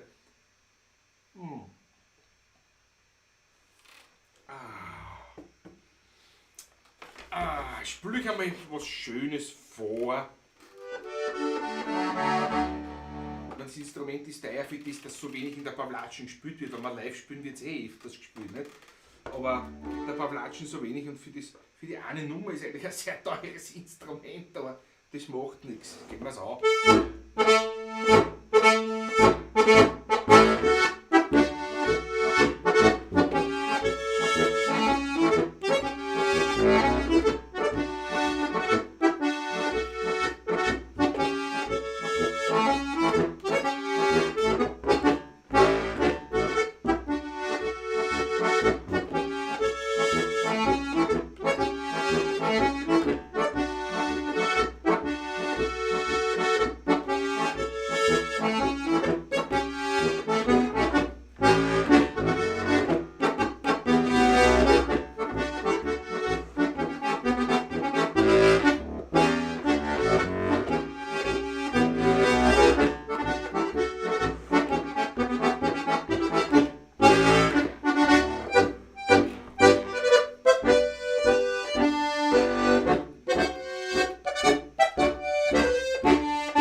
Jawohl. Dankeschön. Einmalig. Danke fürs Zuhören. Ich habe so einen Superchat sofort mit Michael Schimpel trinken müssen vorher. Und ich habe ihm versprochen, du trinkst nach. Das muss selbstverständlich sein zum Wohl. Und da dazu mir einen neuen Ofen drin hast. Ich muss schon ein bisschen sparen, ich bin ja Autofahrer. Du hast mir gleich wieder da bitte, ja. Ich Schau, schenke was dir da passt. sofort nach. Schenke dir sofort nach. Na, was hat die 8 losgekriegt? Ich danke euch sehr herzlich. Der Klaus im Stehen und der Patrick im Sitzen, im Stehen bocke seine Sitzgröße. Das geht sich aus. Das ist ein Sitzriese, weißt du? Aber wenn alle anderen sitzen, ist er der Große. Das ist wie beim Andi Boer gerade. Das ist auch der Sitzriese. Hat mein Großvater immer gesagt. Absolut. Das ist ein Floridsdorfer, Ja. an die Burg. Marco Cinelli, Schmattes ist natürlich wieder überwiesen. Bitteschön. Marco Cinelli, danke dir herzlich. Müssen wir eigentlich auch auf Marco Cinelli trinken? Ja, machen wir doch. Weil es sogar ein super Chat, aber Das ist ja ich meine, sehr zum Wohle. ui, da muss ich vorsichtig werden. Marco Cinelli, sehr zum Wohl, Prost. Weil mittlerweile haben wir ja, können wir sagen, gehört sich das jetzt schon so, Da ein bisschen was vor. dass wenn die Facciamoto uns begrüßt, dass wir uns mit Danke an. mit Danke antworten. Ja. So ein Highlight für mich heute. Ich erhebe sofort mit den Fingern. Ja, gut. Der Gräser Ackers. 2, 3, 4. 2,34 €. 2, 3, 4 gefällt mir. Sehr zum Wohl. Sehr zum Wohl. Aber der Gräser Facker, muss ich sagen, so gut schon der ist, gell. Aber, muss ich sagen, Ein ganz krasser Kerl. ja, das auch, aber das muss Muss jetzt ich nicht nicht so verlaufen, da kann man sagen. Kann ich sagen, sagen. nicht, da bietet sich was ein dann drauf und weißt der wird gleich so Mit umgehen. der Hochnase. Aber- Na, aber auch, immerhin, Scherzel am Rande. muss ich sagen, fast, also so wie die meisten so von den Chattern oder einige von unseren Stammfreunden, Stammgästen, wie sagt man da, Fans, Fans ist, mir gefällt das Wort nicht so, Fan. Aber halt so, aber auf jeden Fall ein großer Teil unserer wirklich langjährigen oder intensiven Fans, ich sag's einmal so, ich wisst schon, wie wir meinen, so, Unseres langjährigen Publikums. Das Ja. sind Fans. na, auch Jüngere, auch erst welche, die erst so im Die Laufe im der letzten Ballatschen 2 Jahre dazugestoßen sind ja. regelmäßige Zahler, muss ich sagen. Ja. Und das finde ich echt leibend. Also jetzt nicht nur wegen dem Geld, ich wisst schon, natürlich auch wegen dem Geld, weil das noch nah. Aber einfach, weil man denkt, das ist eine total super Geschichte. Da muss was richtig gemacht worden sein, weil sonst tät man, weil das ist immer Aufwand. Also diese Online-Zahlgeschichten, das ist mehr Aufwand, als wenn es beim heurigen durchgehendes Kerl hinhältst. Die Leute haben was rein oder du kaufst da Eintrittskarten. Das ist alles weniger Aufwand als jetzt so eine Spende. Ne? Das Spende, ja, ein genau. Schmattes. Landtagsstrom Markus, du musst gleich einhaken, schreibt da, habe auch was in den Hut geschmissen. Bravo, naja gut. Markus, da trinkt er sofort. Ja, und auch Der Roberto natürlich, jawohl. Das müssen wir zweimal trinken. Müssen wir zweimal trinken, ja. Nicht zweimal trinken. Der Uli ist noch nicht Zuschauer. Ja, ich meine, mehr so die Stammzuschauer, die immer oder oft meistens dabei sind. Die habe ich so gemeint. Sehr zum Wohl. Also, warte mal, jetzt einmal auf. Landtagsstrom Markus, jawohl. Ja. Motorfahrer Roberto, zum Wohle. Das Wasser rutscht nicht so. Aber na gut. Das glaube ich nicht. Das glaube ich nicht. So, wo bleibt für euch mehr Superchat oder Paypal? Ja, bei Paypal. Ja, bei Paypal bleibt uns alles. Superchat, da nimmt YouTube ein bisschen was weg. Aber ja. Also es bleibt also konkret natürlich Überweisung oder Paypal bleiben uns 100%, beim Superchat geht ein bisschen was weg. Aber jetzt auch nicht die. Also es bleibt dort und dort was über. Franz Brandwein schreibt ja was Lustiges, Musik. Das gefällt mir schon wieder. Fan ist Englisch, bei uns sagt man Föhn. Föhn. Der Wein. Der Fan. Das ist schön, das gefällt mir schon wieder. Wenn ein Fan kommt aber von Fanatic. Nicht, dass er wieder was Gescheites sagen kann. Was Man kennt Gescheites. ja so die Fanatiker. Ja, Das ist die so, Fanat- hat eine ganz andere Bedeutung Genau. auf Deutsch bei uns wieder. Das ist- Also unsere Schön. Fanatiker unter euch. Aber es stimmt ja zum Teil auch. Also, Ja. Mama eben hat die 8 Mann. Ja, der Matthias sagt auch, aber Superjet regt mir Leute an, auch was beizutragen. Ich sage einmal so, der Superjet hat halt diesen Effekt, der irgendwie ein bisschen.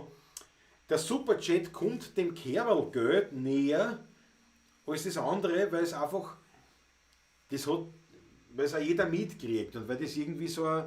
Das ist das ist halt dann im Chat drinnen. Das ist quasi in diesem gemeinsamen Erlebnis ist das. Ne?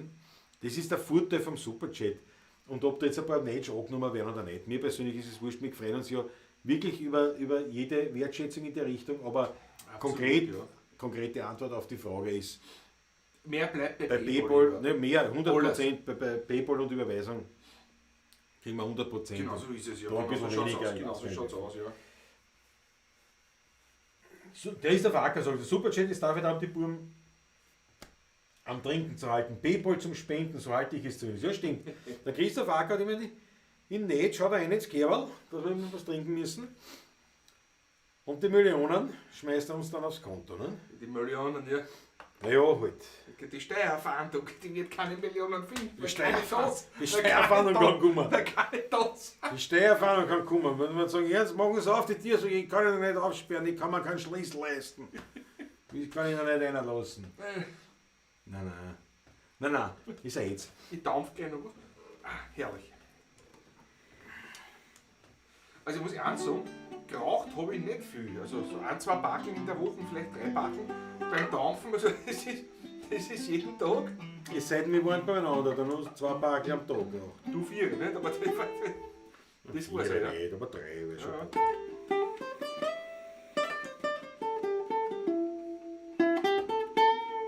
Ein Wunsch hätte ich. Das passt zur heutigen dicken der Pavlatschen nämlich. Nämlich. Das Skyline, oder? Oder?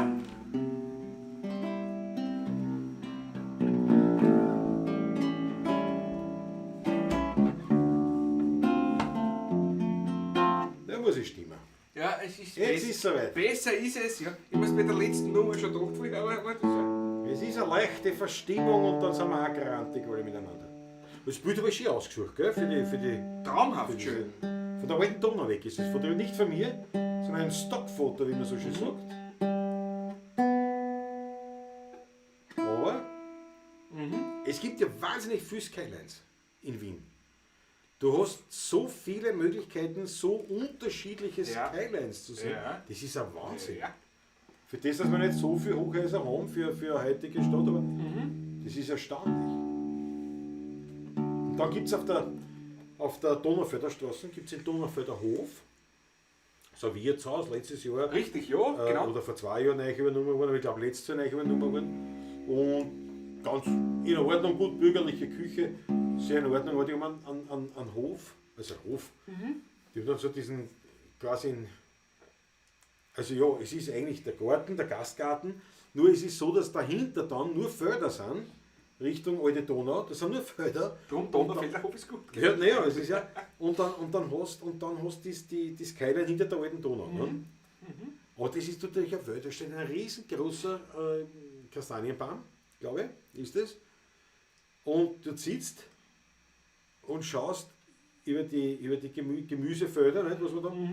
Und dann siehst du lang nur Felder, siehst nichts. Und dann hinten die Skyline. Ja. Echt leibender Ausblick. Echt leibender Ausblick. Donaufelder Hof. Emmerich Warger ist auch da, aus dem Burgenland. Jawohl, immer Servus. Bei No waren wir heute miteinander am Motorrad gefahren, aber ich habe Flossversteiner geschleppt.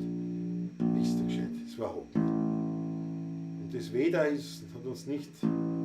Marco Cinelli, danke. Ja, ich weiß, selbstverständlich ist ja kein Geheimnis, ich überweise meist 30 €. So, jetzt ist es auch im Chat. Danke, Marco Cinelli. Jawohl, Marco, großartig, danke schön. Das soll ein gutes Vorbild angeben. Ist der Marco. Wenn YouTube nichts verdienen will, gibt es die Plattform nicht, damit kann ich ein paar Ich bin ja schon weiter. Ist der Marco, mich würde interessieren, wo der Fendrich sein Klammer Sky Klammer zu Line sieht. Naja, wird halt auch nicht mehr. Ah, ruhig, gut schon. Ich glaube schon. Aber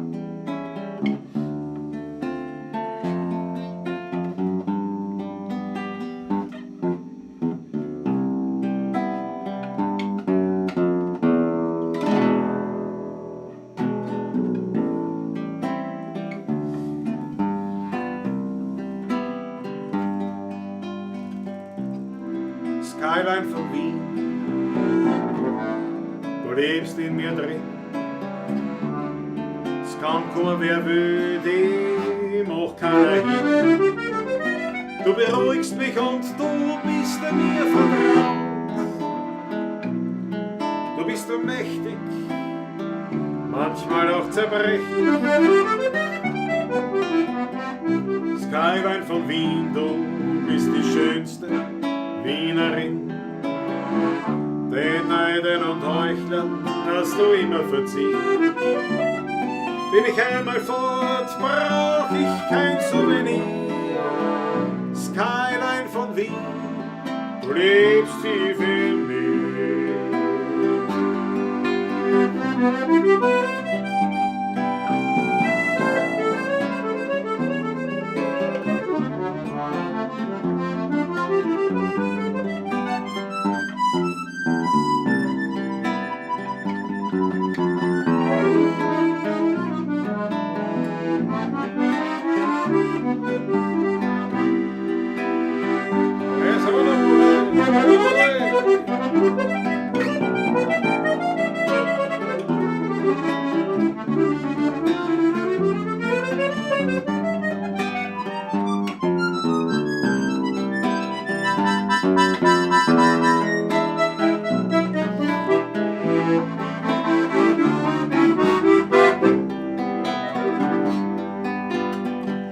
Skyline von Wien, du lebst in mir drin.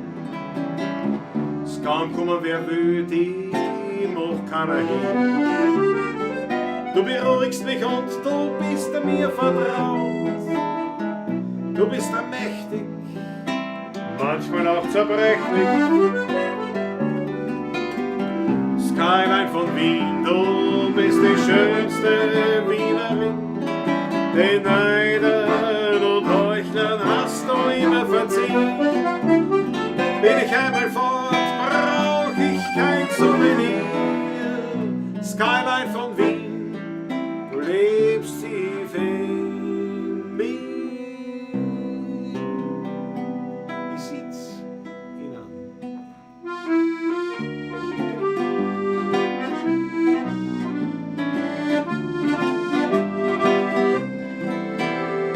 Ich sitz in einem Weingarten unter einem Baum, weil zwischen die Rebstöcke fühl ich mich daheim. Das Weinlaub besticht durch sein saftiges Grün. Dazwischen schau ich auf mein herrliches Wien. Und über mir wärmt mich der Sonnenschein. Darunter sitz ich und trinke eine Flasche Wein.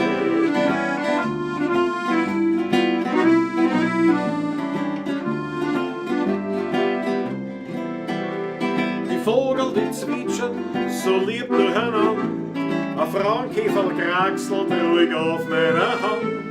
Die Blären, die drehen sich ganz sanft mit dem Wind. Ich freu mich so, alles war ich noch ein kleines Kind. So kann man auch heute noch glücklich sein. Ich freu mich und trinke mein zweites Flascherl Wein.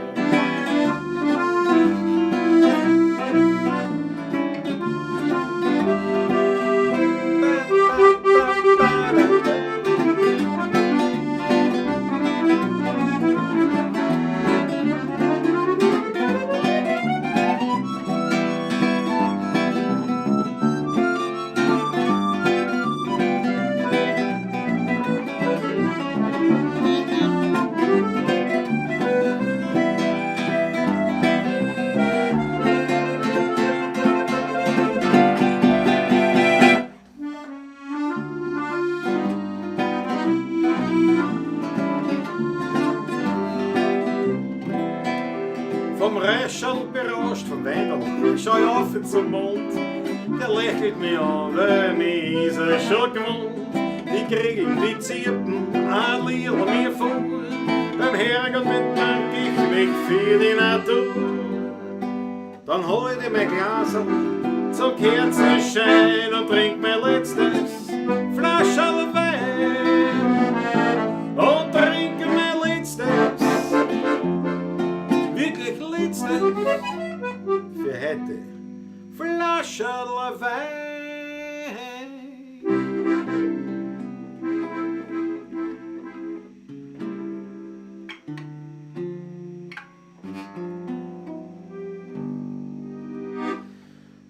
zwischen Nussberg und Donau, am Rande von Wien, da liegt ein ganz kleines Dörfel mit kleinen Häusern und ein Ring und gleich bei der Kirchen ums Eck.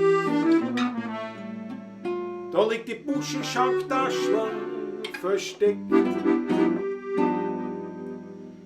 Gleich in der Kirche vom Teuenberger Dorf, da liegt der Heilige so still und ja. Der Wein ist herrlich und noch ehrlich und Musikanten spielen dort da die alten echten Wiener Lieder vom Tod, vom Wein und von der alten Zeit. Drum trifft er mich dort immer wieder und ich triff dort Gemütlichkeit.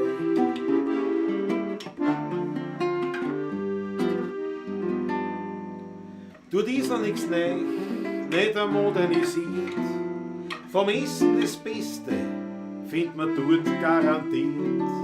Für Frohsinn, Amor und für Glück liegt der Ring in der Buschenschanktaschler am Rande von Wien. Gleich in der Kirche vom Kohlenberger Dorf, da liegt der Heilige ganz still und klein.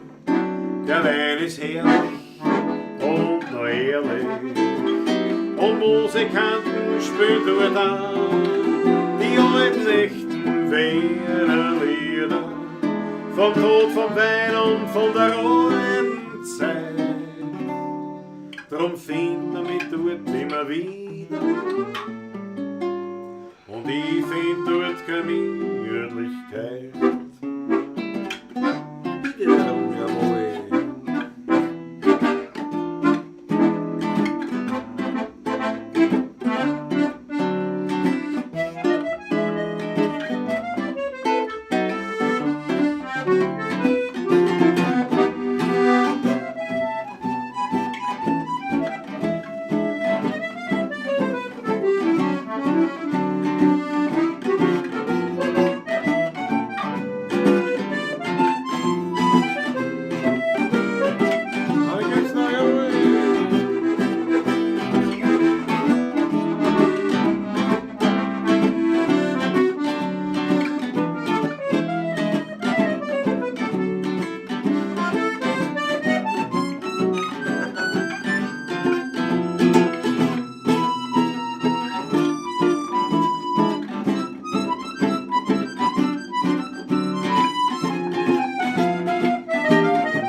Ich bin immer begeistert. Gell, ist gar nicht schlecht gelungen. Finde ich auch. Wird kein Hit, aber Kann kein Hit werden, ist viel zu kompliziert. Also, wir verstehen uns ja selber nicht. Wir verstehen uns ja selber nicht. Naja, der Christoph Acker hat dann 3 eine und auf dem müssen wir trinken. Jawohl, das ist ganz klar. Dankeschön. Und sonst glaube ich, es kommt. Was machen wir in noch einer? Alles dann live, Schmattes, Prost, Ulrich. Ulrich, 10 Euro. Ja, warte, ich bin ja beim Christoph, Moment. Christoph habe ich schon. Ich stehe das nicht so schnell. Das Wasser ist scharf. Ulrich, ich danke dir schön. Ja, aber echt gefällt jetzt. Also, Was Vater hat eine. Roberto sagt, keiner von Wien ist mein zweites Liebst. Zweitliebstes Liebeslied von euch. Nach der Einsamkeit.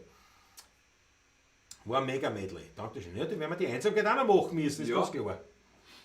Das ist natürlich ganz klar. Na schau, die Achteln. Ja gut, machen wir die Einsamkeit. Weltklasse, sagt der Emmerich. Sind wir dabei? Das ist natürlich. Ich bin so weit weg da vom Schuss. Leute. Kaum sein, keine Stative am Boden. Nicht? Platz Machen wir ein paar Jahre. zum Tanzen haben wir Platz. Ja, aber es ist natürlich das Objektive da nicht größer. Wie gesagt, bis auf das eine dünne Kabel, das über den Boden Das- läuft. Hätten wir vielleicht unter den Teppich kehren sollen. Ja, Nicht, aber das kann man auch. Das nächste Mal geht es unter den Teppich. Und da kommt das Tonkabel dann, jetzt geht es ja da so, wo dann. Ja, das ist genau gefährlich, weil man rechnet nicht mehr damit, dass noch etwas da ist, aber eine ganz Kleinigkeit ist noch da. Ja. Wenn man da einfällt, ist wieder einmal finster, da ist der Ton auch weg, das ist alles Ja, weg. nur Da. bei- Und da fliegt nämlich alles. Ja, da fliegt auch nichts. Wenn man da einfällt, fliegt alles. Nicht? Das Ja, ist alles nein, weg. nicht alles. Der da ist Das- ausgehend, das, ja. die Kamera wahrscheinlich weg. Aber früher war ich noch. Na, die Kamera ist ja fix montiert, die kann gar nicht runterfallen. Da kannst du nur die Buchsen zerstören. Ja, Das ist noch schlimmer, schon richtig. Aber da kannst du das, aber keine Stadt. das wollen wir nicht. Wir so können es richtig. nicht verletzen mehr. Nein, in das dem nicht Sinn. mehr, das nicht mehr, ja. Durch stürzende Das nicht mehr, ja. Stative. Stimmt, ja. Die Einsamkeit ist schön. Bitteschön, ja. Ist noch was sagen? Ja.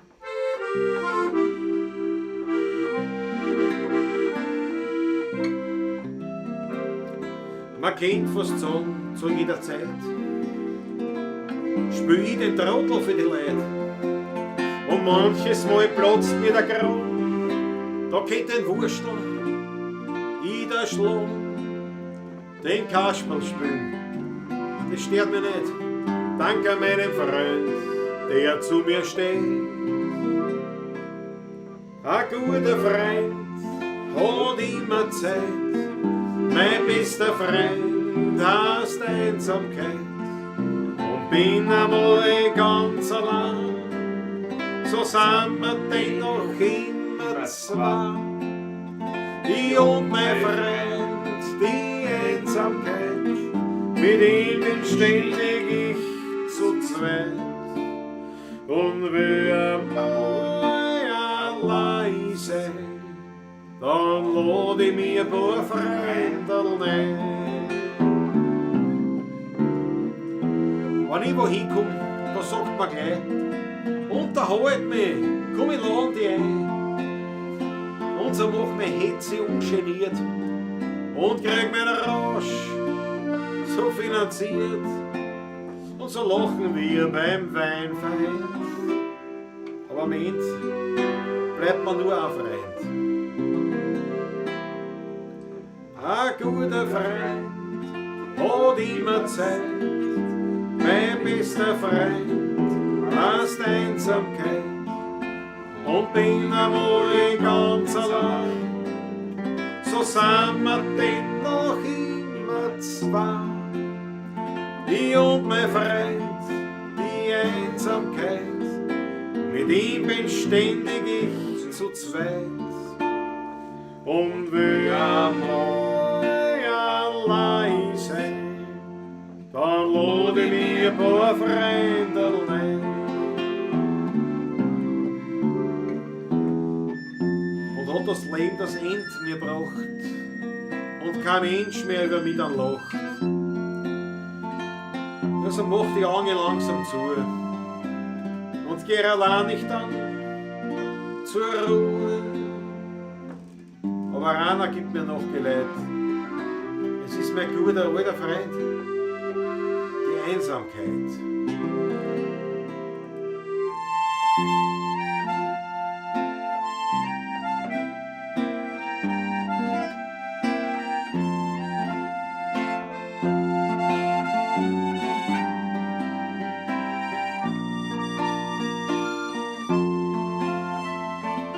Ich und mein Freund, die Einsamkeit, mit ihm bin ständig ich zu zweit. Und will einmal allein sein, dann schlaf ich einfach ganz tief ein.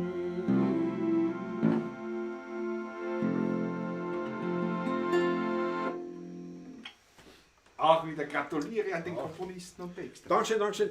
Auch ein Klassiker, ein Klassiker. Absolut, Gehört ein zu den- Klassiker geworden. Zu den melancholischen Liedern. Aber ein Klassiker bereits geworden. muss ich Kann man ehrlich fast sagen, sagen, kann man fast sagen. Ja. Schaut der Herr Mandl, gleich mit der Einsamkeit begrüßt. Der Herr Mandl, der wunderbar. So spät ist ja der Herr Mandl. Was Markus ist Pistonik, grandios, sagt der Dankeschön. Der Herr Mandl jetzt ist zugeschaltet. Heißt, was ist spät? Sag da, später an, heute später an. Ja, das ist erlaubt. Das ist erlaubt. Heute lassen ein paar aus. Es ist Pfingstmontag. Ah, ja, na klar, na klar. Möglich, es sind 63 Zuseher. Und das ist, Ja. das ist ja, Daumen für ein bisschen was ich Nein, aber Die Stimmung ist weg. aber wir gehen ein paar an. Aber natürlich ist der Feiertag, weil die Ausrede, naja, klar, jetzt ist schon das schöne Wetter.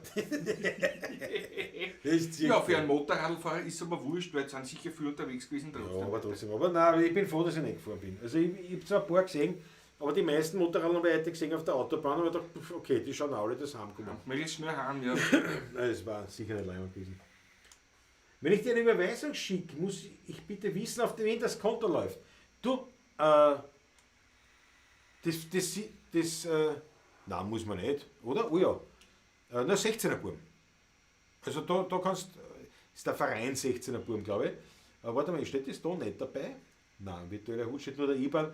Und in der Videobeschreibung steht wahrscheinlich auch nur IBAN, aber ja, ist ein guter Hinweis, aber 16er Burm.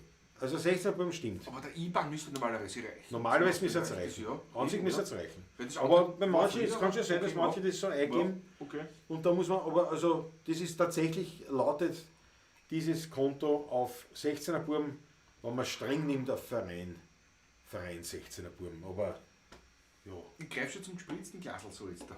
Aber ich danke da, ja. Aber ich danke da recht schön auf jeden Fall aus den Rainer für den Schmartes. Thank you, wie man sagt, nicht wahr? Der Franz Bartel, das gefällt mir. Ein Glasiger. Ein Glasiger, das gefällt mir. Ja. Die größte Freude am Traurigsein, das ist die Wiener Kunst. Da ist nicht erfunden. Da wieder elegisch. Du, was war der Rudi Korbes vorher? Was war das? Habe ich was überlesen? Die Lina? Nein, irgendwas an. Also nein, ich schicke dir 500 Millionen, reicht es? Ja. Also wenn es ja für beide waren es jetzt. Die Hernerstein. Hernerstein, Ja. ja, die Hernerstein. Ja, Die Heiselfrau, wir haben auch Schon noch lange machen gespielt. müssen. Die Hernersteig, ja. Bei der Hernerstein Trost vor der Lina. Gemeint ist eine Leiter über den Linienwall, der die Zollgrenze unter anderem auch war. Und das heißt auf Deutsch, dass der Wein außerhalb des Linienwalls, der heutige Gürtel in Wien, So ungefähr, ja. ja, ungefähr, und der Linienwall, also die Lina, auf früher hat man gesagt die Lina, und die Hernerstein ist immer ein Latter, und drüber, Linienwall, drüber der Lina war der Wein, um den Zoll reduziert, sprich böhlicher. Und dann die Schmuggler haben dann, Und der Wirtshaus hat es auch gegeben, schon die Hernersteigkassen, ja. hat es auch gegeben. Aber natürlich, ja. Na gut. Drum Also der Stand ist der davon echten ab. Wiener, ne? Ja. Aber Aber das ist so ein das, zweideutiges Lied. ja ne? genau. Das ist ein Eindeutig Geniestreich, ein poetischer Geniestreich. Ah, wie fängt das auch schnell? Ah, TV. Genau. Jäger der Star. Der Martin Rexes, den machen wir. Nach Nizza kommt der Jäger der Nach Star. Nizza auch noch. machen Ja. Machen wir. Aber jetzt einmal die Hernerstein. Geht's? Bist du bereit?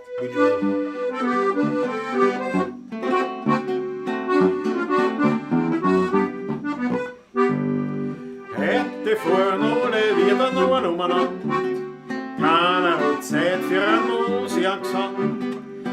Ein hitzender Staude, den gibt's nimmer mehr. Der Werner sitzt da, macht sich das Leben nur schwer. Drum leid uns hat's gescheit und verpasst's nicht die Zeit. Geht's langsam durch der Welt und pfeift's auf das Geld. Hört's zu, was der Großvater singt, aus der uralten Zeit jetzt erklingt.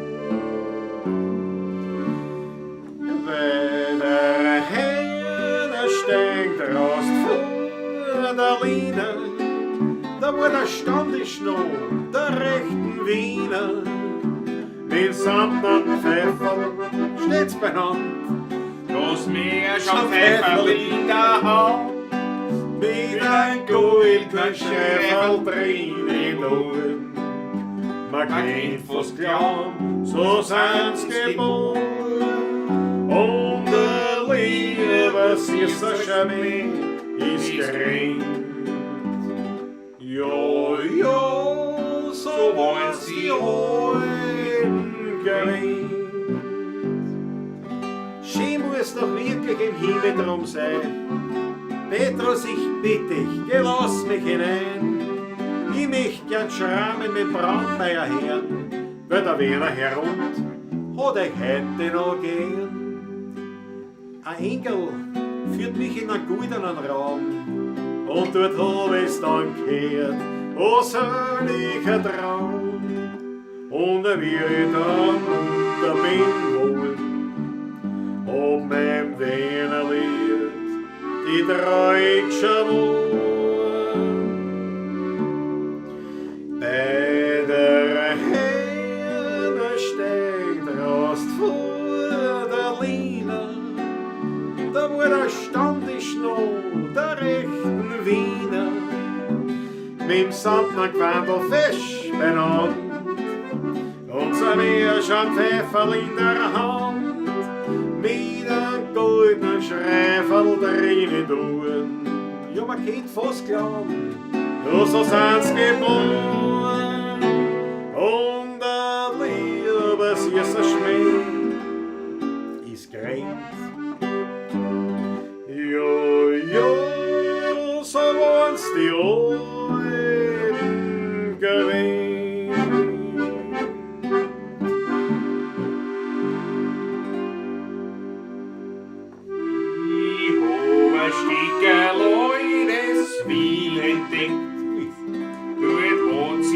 Eine Gemütlichkeit versteckt, dort rief in alten Spätsinn, die Frädeln, das versteht sich, dort kommen alle echten Werner zusammen, die nur ein Herz für die Werner muss ich haben, und ist auch manches schon dahin. Du triffst das Stickel, oi des Wien. Das ist so deiner drauf. Jawohl.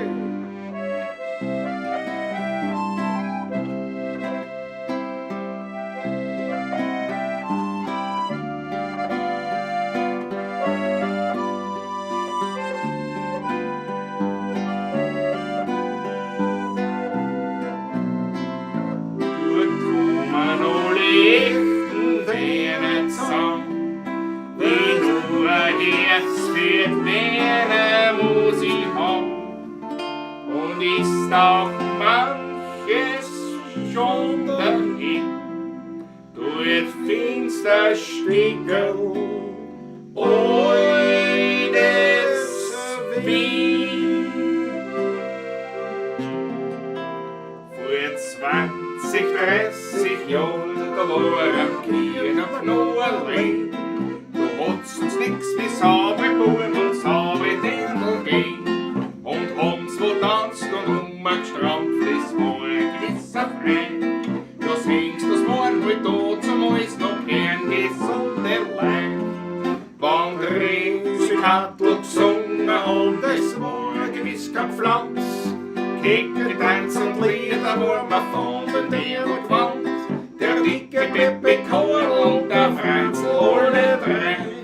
Ja, uns hat tanzt und umgestrampft, da waren wir gleich dabei.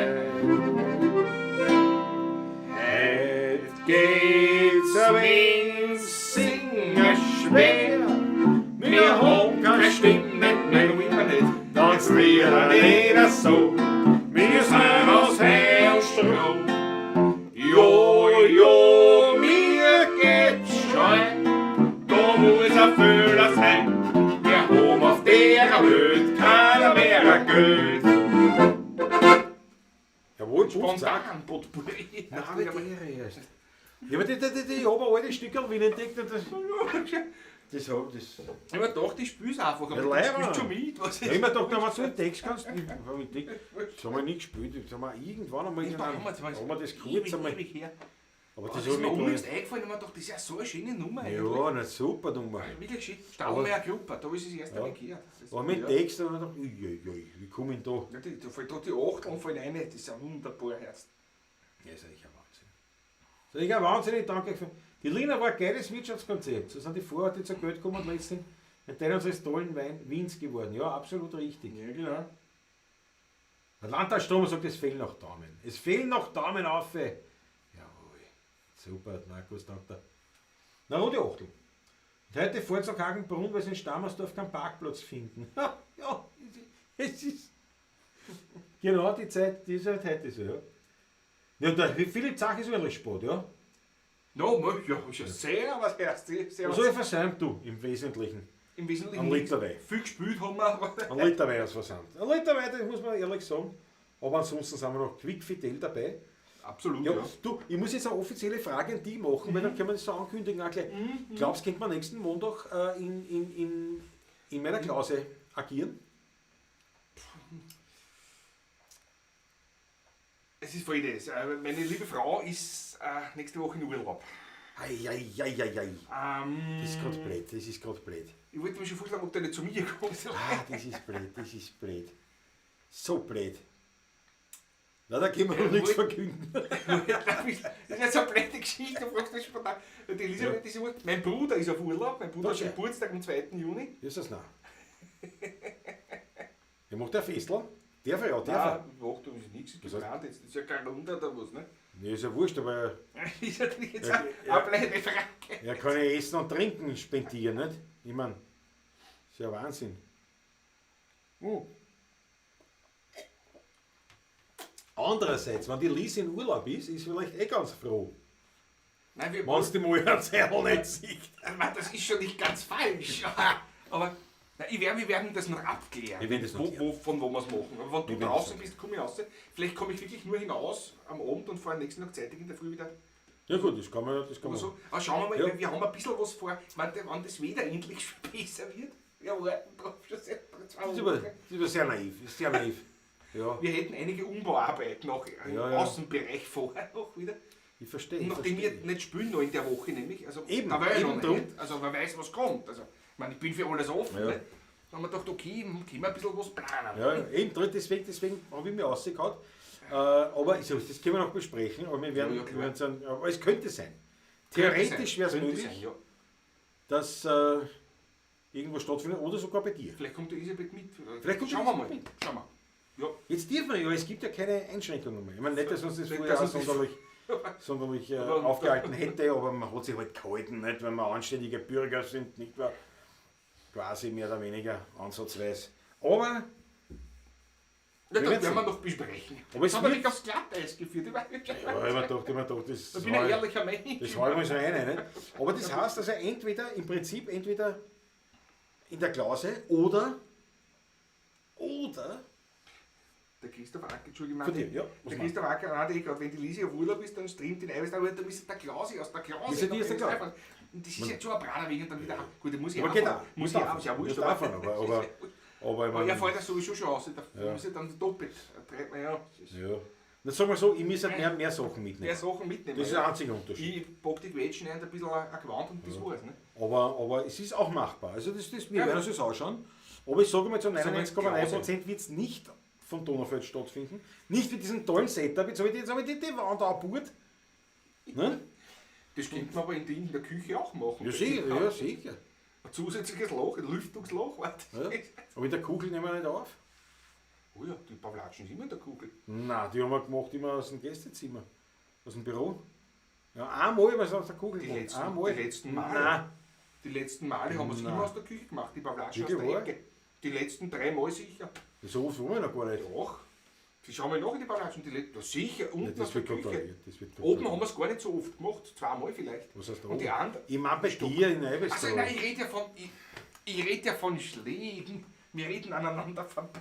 Ich rede von Schlägen, da gibt Ja, aber dort kann ich das doch nicht ein, da kann ich das nicht eine Das ist der Lüftungsloch. Nein, du hast keine Lüftung, da haben wir sie Schädel an. Ich kann das so hochklappen, dass ich ja locker hindurch schwebe. Ich will jetzt da schon hin. Du hast den Schädel an, mein Munkelein auch. Aber ich schwebe hindurch. Wenn es aufgeklappt ist, die zwei Mal Schädel an. Das ist sogar für mich. Nein, aber wir werden sehen nächste Woche. Es wird nicht aus dem Studio Donaufeld sein. Zu 99%. Ja, genau. Also das machen wir noch aus. Aber das heißt doch. Das heißt, wir werden ein Special machen. Ich kann es jetzt schon ankündigen. Nein, kündige es nicht an. Ich kündige es nicht an. Nein, mache ich nicht. Mache ich nicht. Damit tue ich euch ein bisschen Warum? ködern. Nein, weil ich hab was. Ich sag nur Wiener Dirndl. Ist auch nicht Wiener Dirndl. Wiener Dirndl, ja. Und das wird. Wenn wir es bei dir machen, könnte man deinen Bruder in die Sendung mit reinnehmen. Wenn er auf Urlaub ist. Ja, wenn so seine Frau mitspielt, ist mich auch auf Urlaub. Ich sag, nicht, der wird auch froh sein, wenn er mal weg ist. Geh, Patrick, schenk mir noch mal. Ich schenke da noch mehr. Das ist ja. Nein, mit Taxa kriegen kann. Nein, die Politur da, das ist. Das hat sie ihm nicht verleiten. Der Franz Bantel der sagt das richtig. vergiftet sich noch. Der Franz Bantel ist mein Vorbild. Mein Vorbild. Ein anständiger Bürger war ich noch nie. Ja. Siehst du, ich schon, das war es halt in meinen Genen. Ich bin halt ein anständiger Das Mensch. ist schon der letzte, heißt oder? Naja, Ja, klar. ja, das heißt, wir werden schon langsam zum Schluss. Schön langsam. So wie es ausschaut. Aber sagt, aber ist es, aber ich meine jetzt ganz ehrlich unter uns, das kann ich ausblenden, so wie das einblenden, da kann ich da ausblenden. So. Aber ich sage eine Weltgeschichte, das habe ich da von oben runter. Ich finde es großartig. Ja, das ist schon. Und die Kamera tut dann, die ist montiert, da so, das darf halt der Kost, der darf nicht umfallen, ne? Da fliegt die Kamera rein. Jetzt haben wir auch wieder einen guten Platz da. Ich glaube, der ist Ja. auch akustisch besser. Genau, das wird Ich fühle mich auch wohler da, also muss ich Ja. ehrlich sagen. Also, Nein, es ist raumakustisch, der ist nicht besser, aber Ja. natürlich, es ändert sich alles, wann dann einmal der Tisch da ist. der Tisch, das ist ja klar. Und so halt. Einer fahre ich halt nächste Woche ein Wiener Dirndl an. Da bin ich raus. Nein, Christoph Acker, nicht wir singen Wiener Dirndl an, sondern, und es wird auch kein Wiener Dirndl anwesend sein, Vielleicht. Naja, nein, Wiener nicht. Ja. Nein. aber es wird dennoch, nein, das kann ich sagen, es wird Wiener Dirndl getrunken. Aber mehr verrate ich nicht, Jetzt ist schon fast zu viel. das ist schon fast viel. Speziell Läusel, sagt der Markus. Ja, Läusel und Zenzi. der Läusel, was ist in F, ne? Läusel ist in G. Oder in G?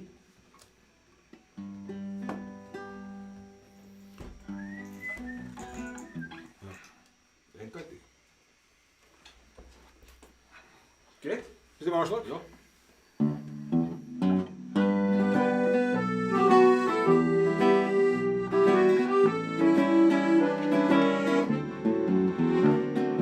Neulich war ich eingeladen bei einer Feier, gemeinsam mit die Gruber und die Meier. Alles war so festlich und so elegant, die Gäste waren alle im Sonntagsgewand, im Anzug und Krawatten waren die ganzen Ehegatten, die Damen in Kostümchen, nobel und doch schlicht. Es ist so schade, es ist so schade, es ist so schade, dass das der Läusel heut nicht sieht.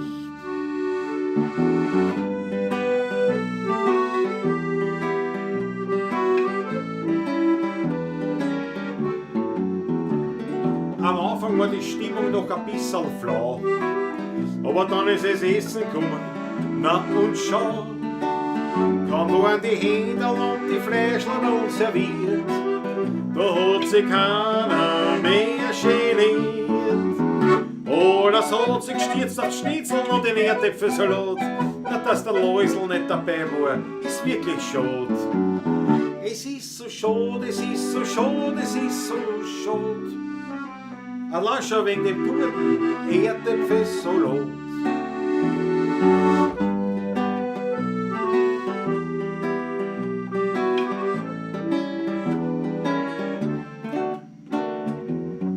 Dann trinkt man noch ein paar Schnapseln zum Verdauen. Und die Achterlreiner so schnell kannst du gar nicht schauen. Und dann werden schon die alten Lieder gesungen. Und das Tanzbein wird geschwungen. Die Meiger tanzt Lambada und der Gruber ist kein Vater. Hat sich zu jeder zu, der Tisch bricht zusammen, ein Gestudel. Es ist so schade, es ist so schade, es ist so schade. Da fällt der Läusel noch dazu.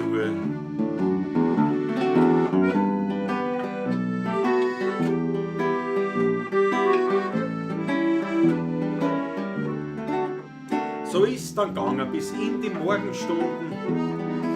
Und das hätte der Läusel sicher leibend gefunden. Ja, das eine, das sag ich euch. Dem Läusel seine war die schönste Lech. Es ist so schade, es ist so schade, es ist so schade.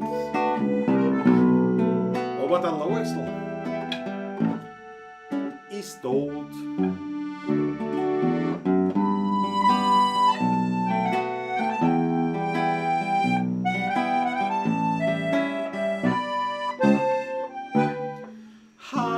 Hallo.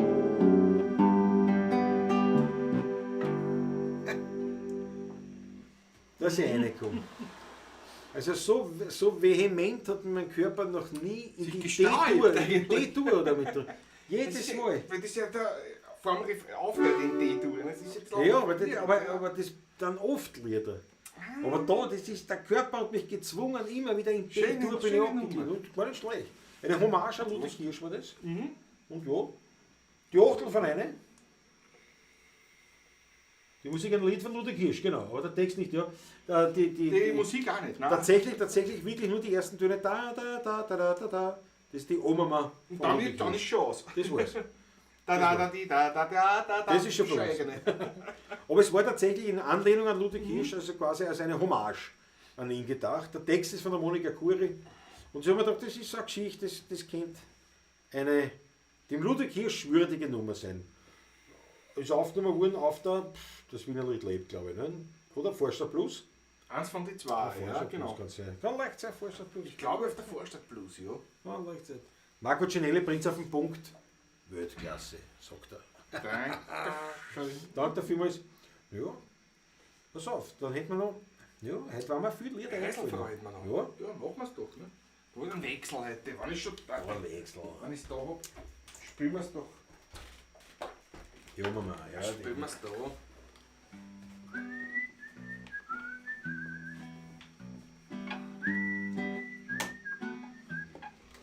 Das ist die Oma. Drei Töne, ne? Ja. Die ist der gleiche dann. Da wird schon- Die 5 Töne. Die 6 Töne, 7 Töne. Das war's Das ist der gleiche 6 Töne. Ja. Also sagen wir, in Summe 8 Knollen haben wir entwendet. Das war's. Reicht nicht für ein Urheberrechtsverfahren. Kann man die CDs, MP3s von euch wo bestellen? Ja, und zwar, also nicht bei uns. Auf Spotify kann man es zum Beispiel. Also überall eigentlich, Amazon und so weiter. ja. Und du kannst natürlich auch CDs, die noch da sind, auch bestellen. Das kannst du über unsere Homepage, bei Preiser Records ist es dann, das ist unser Vertrieb. Also schaust auf unsere Homepage 16erburm.at, warte, ich blende ein. Diesmal bitte den Blick nach oben zu richten, an den oberen Nicht nach Bildschirmrand. unten, sondern Ja. da hin. Da. Ja, und also 16erburm.at, da findest du Tonträger, glaube ich, hast die Seite. Und da findest du also um die physischen CDs zu bestellen, einfach dort jeweils anklicken. Dann bist du beim Shop vom Preiser Records. Dort dann, ja, da kannst du noch auch die anderen, ich glaube 3 von uns gibt es noch im 3 Handel. sind erhältlich, ja.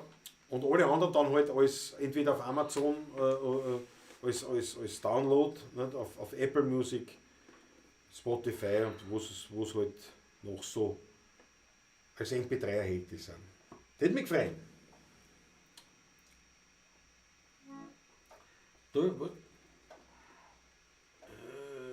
Weltklasse und würdig, sagt der Martin Rexes. Dankeschön. Dankeschön. Danke. Jeder klar hat es mir eine glatt die Achtel. Nein, ist auch nicht schlecht. Kanelkirsche oder auch Kornusmaß, ja. Da geht's schon, jetzt überlegen Sie einen Dirndl. Die Kornelkirsche. Ja. Jetzt geht's um ein Dirndl. Oder Franz Brandweber sagt, folgt mir ein richtiger Wiener Dirndl, in dem Sinn gibt es ja gar nicht richtig. Es gibt überhaupt keine Wiener Tracht, wobei auch diese Aussage falsch ist. Es gibt schon Trachten, die theoretisch den Wienern zugehörig sind, allerdings unterschiedliche. Also ich weiß nur zum Beispiel das Otterkring, Klosterneubrücker. der Westen, nicht? Also Grinzing, Ob, 19, also so diese Westseite Wiens, die würde also trachtentechnisch zur Klosterneuburg gehören. Klosterneuburg oder, Ja, ist so. Ja, dann Hitzing, so dann kannst du schon draußen sein. Bayerisch kann auch. Da kannst du dann schon Ja, viel Bayerisch. in Wiener Wald dort irgendwo in die Gemeinden reingehen. Aber Klosterneuburg hat auf jeden Fall eigene Tracht gehabt und die wäre quasi die Westwiener Tracht. Also das ist so jetzt außerhalb der eben jetzt vom Gürtel, nicht? Weil das waren wirklich die ländlichen Gegenden. Herr Rühmkloster, da wäre es wahrscheinlich Korneuburger Tracht, weiß ich nicht, ob es gibt, es wird wahrscheinlich eher Stockerauer. Doch, das wird so in die Oder Richtung im gehen. Norden Richtung Weifel. Ja, weiß ich, so Stockerauer, glaube ich, aber ich glaube weniger Korneuburg, dass da. Das kann aber Richtung so Polsdorf genau, aus. so Das kenne ich mich nicht aus. Polsdorf sein. Das kann, ja, aber das ist Gänse eher am Hollerbrunn, sowas. Was von früher her gesehen, nicht? Das Ja, waren ja, eher die ja, größeren, die größere Pulgauer Tracht oder wobei so, die das war Grüner größer Straße dann. Ne? immer sehr prominent war eigentlich. Ja, aber von der Größe Siebenhofen. der Städte, weil da war zum Beispiel Pulgau und wie heißt denn das noch dort? Retz? Nein, wie heißt das?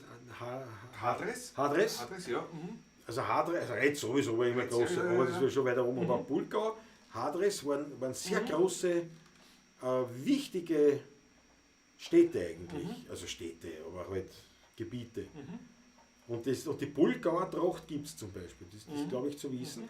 Aber bei den anderen weiß ich nicht, ob Korneuburg, Stockerau, Hollerbrunn, ob die in früheren Zeiten so eine Rolle gespielt haben von der Tracht her, weißt? Ja. Aber sicher, irgendwas da, was halt dann relativ nahe zu Wien gekommen ist, das wird dann da in der Nordseite, das wird dann da her passen. Eher von dort als von der schwächeren Seite her. Das renkt mir ein bisschen. Das macht nichts. Das macht nichts, ja, das. So, hätten wir das auch geklärt, ne? Hier kann der Stau, wir dürfen nicht vergessen, richtig? Einer, die muss bummeln, alter Fuchs, alter Fuchs. Nein, das lassen wir heute mal aus. Die Zehnte, ja. Jetzt machen wir mal die 10. Fangen wir mal Ja, an, die dann schauen wir 10. weiter. Die Zehnte.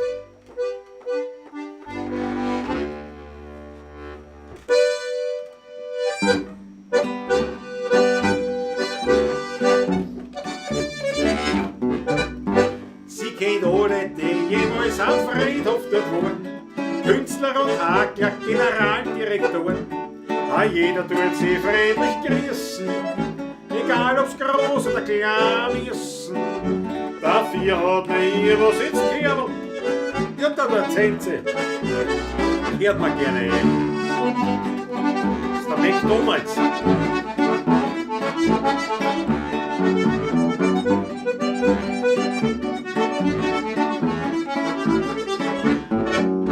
Weil Schatzenleser Häselfrau am Friedhof in Stadtlau die Anschrift gelb beschirrt blau mit Zinzi, oh mit Zinzi aus Stadtlau. Sie kennt alle die Mittel, das im Fernsehen bewähren. Duftende Hakle und Co. sie hat's gern. Fröhlich tut sie Häsel putzen, weil wir müssen ja schließlich benutzen. Dafür hat man ihr was ins Knärberl rein, ja bitte zieht sie, hört man gerne, reiß mal die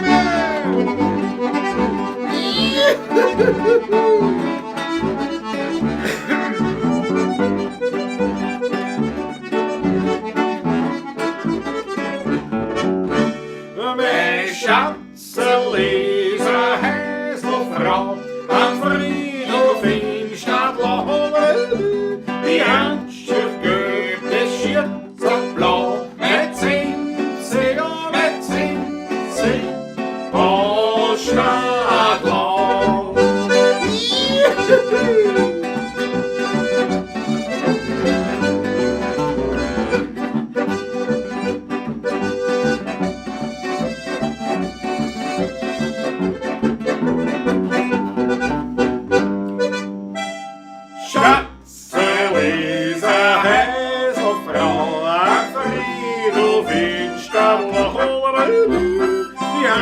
durchgöpte Schürzelblau, mein Zinsi, oh mein Zinsi, oh Stadtmann.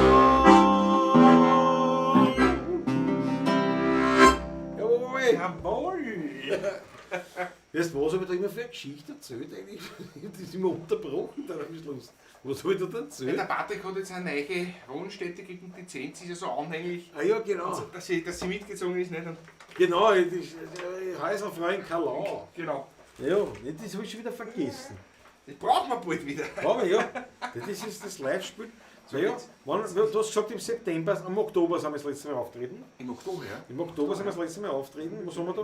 März, April, Mai. Aber im Ja, ganzen Oktober? Simon. Haben wir den ganzen Oktober? Oktober haben wir nicht Okay. gespielt, ja, Dann haben wir ja. da November, Dezember, Jänner, Februar, März, April, Mai. Und die Juni Ja, kommen 7 raus. Monate. 7 Monate sind nichts gewesen. Ja. Mehr, so war ordentlich. Alle Achteln heißt. Alle Achteln! Das ist ein Wahnsinn. Alle Achtel, ne? Ich hab da keinen Dick Schon ausgeraucht? Hast du schon ausgeraucht? Das ist ein Wahnsinn. Geraucht. Dampft. Ja, ist ja wurscht. Es ist ja wurscht, das ist ja. Wenn es raucht, ist scheißlich. Gell, Michi Schimpel? Die Achteln von einer in Dank gekriegt, jeden Arsch. Ich mache sofort einen Harmonikerwechsel. Das war halt wieder ein Liquid, das die auch schmecken könnte. Strawberry Bikini. Strawberry Bikini? Gefällt mir der Name. Erdbeer mit ein bisschen Zitronenlimonade und cool. Viel cool.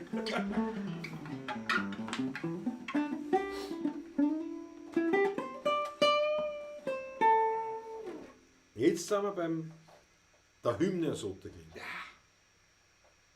Ja, das stimmt. Quella Luna. Den fahren wir auch. Ordentlich.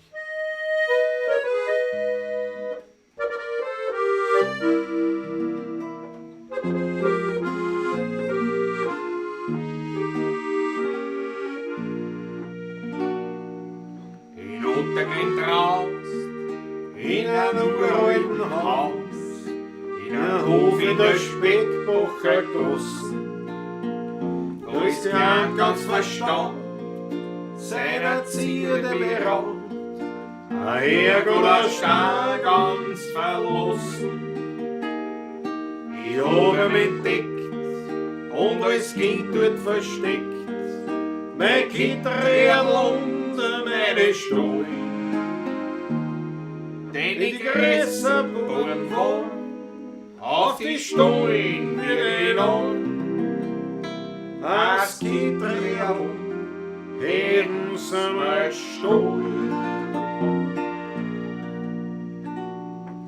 Herrgott Stand, du nur allein, hast mir als Bibel verstanden. Du hast mein Besitz immer beschützt, bist du wie ein Freund davor gestanden.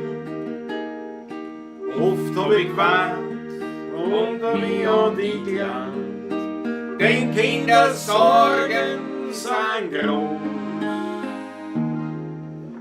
Herrgott ausstand, du nur allein, du warst mein einziger Trost.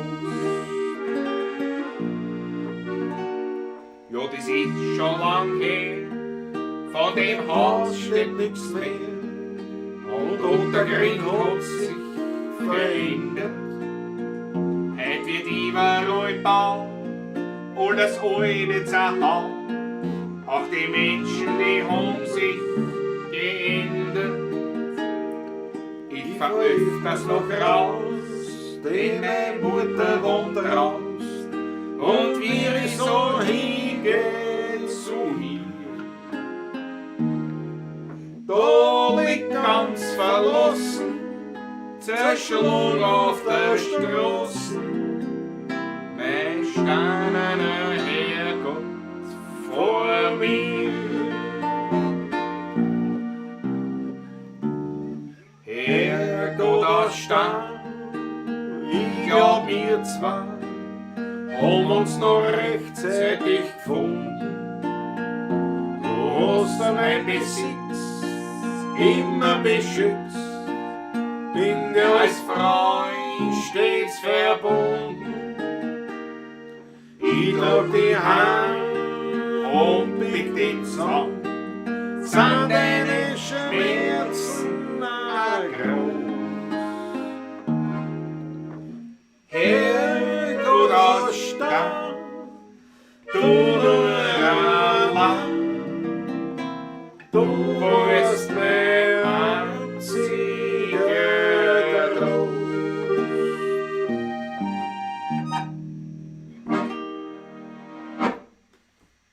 Schöne Nummer.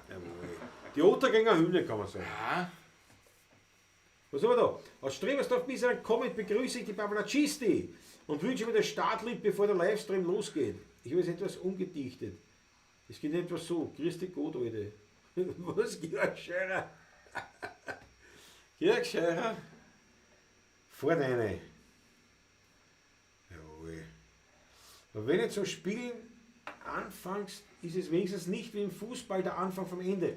Also das letzte Spiel, wo man als erstes wieder hin darf. Ja, das stimmt, das ist eigentlich ein Wahnsinn. Ja. Wird die Pavlatsch nach der Pandemie weiterleben? Michael Schimpel. Gut, die Pandemie ist noch lange nicht aus, aber ja, das haben wir schon. Die Pavlatschen haben wir ja schon gestartet, da hat sie noch nicht Pavlatschenkassen, noch vor dem ersten Lockdown. das ist über 2 Jahre her bereits, ja. Da haben wir die Idee gehabt, das war ja unser Weg Der Wiener Lied Livestream, anlässlich des 25-jährigen Wiener-Jubiläums. Haben wir gesagt, wir werden einfach das Internet, wir werden das Wienerlied ins Internet ins bringen. Internet bringen, ja. Das war der Plan. Und Das war Anfang 19, 19, 2019, ja, genau. genau. Im Februar 2019 Februar 2019, ja. haben wir die ersten Livestream gemacht auf Ah, Facebook. genau. Mit ausgesprochen schlechtester Qualität. Mit der Kamera. Mit der da, Kamera? Da mit der Kamera. Ja. Das haben wir so zusammen, haben wir gar kein Instrument dabei. Wir sind so zusammengeguckt, dass wir auf das Bild Mit dem passen. Aufpassen, ja. Aber kann man sich anschauen, natürlich nur auf unserem Facebook-Profil. Überlege ich, aber das ist alles runterzahlen Aber jetzt auch und dann einmal da auf YouTube aufstellen. aufgestellt, nicht? Ja. Ob das geht überhaupt. Aber auf jeden Fall, das war der Beginn unserer Reise ins Internet. Und es ist eigentlich recht flott dann gegangen und im Endeffekt war es ja dann so, wie dann der erste Lockdown gekommen ist, haben wir eigentlich nur weitergemacht. Nicht? Wir haben uns dann intensiviert und wir dann gesagt haben, na gut, jetzt haben wir mehr Zeit. Genau, ja.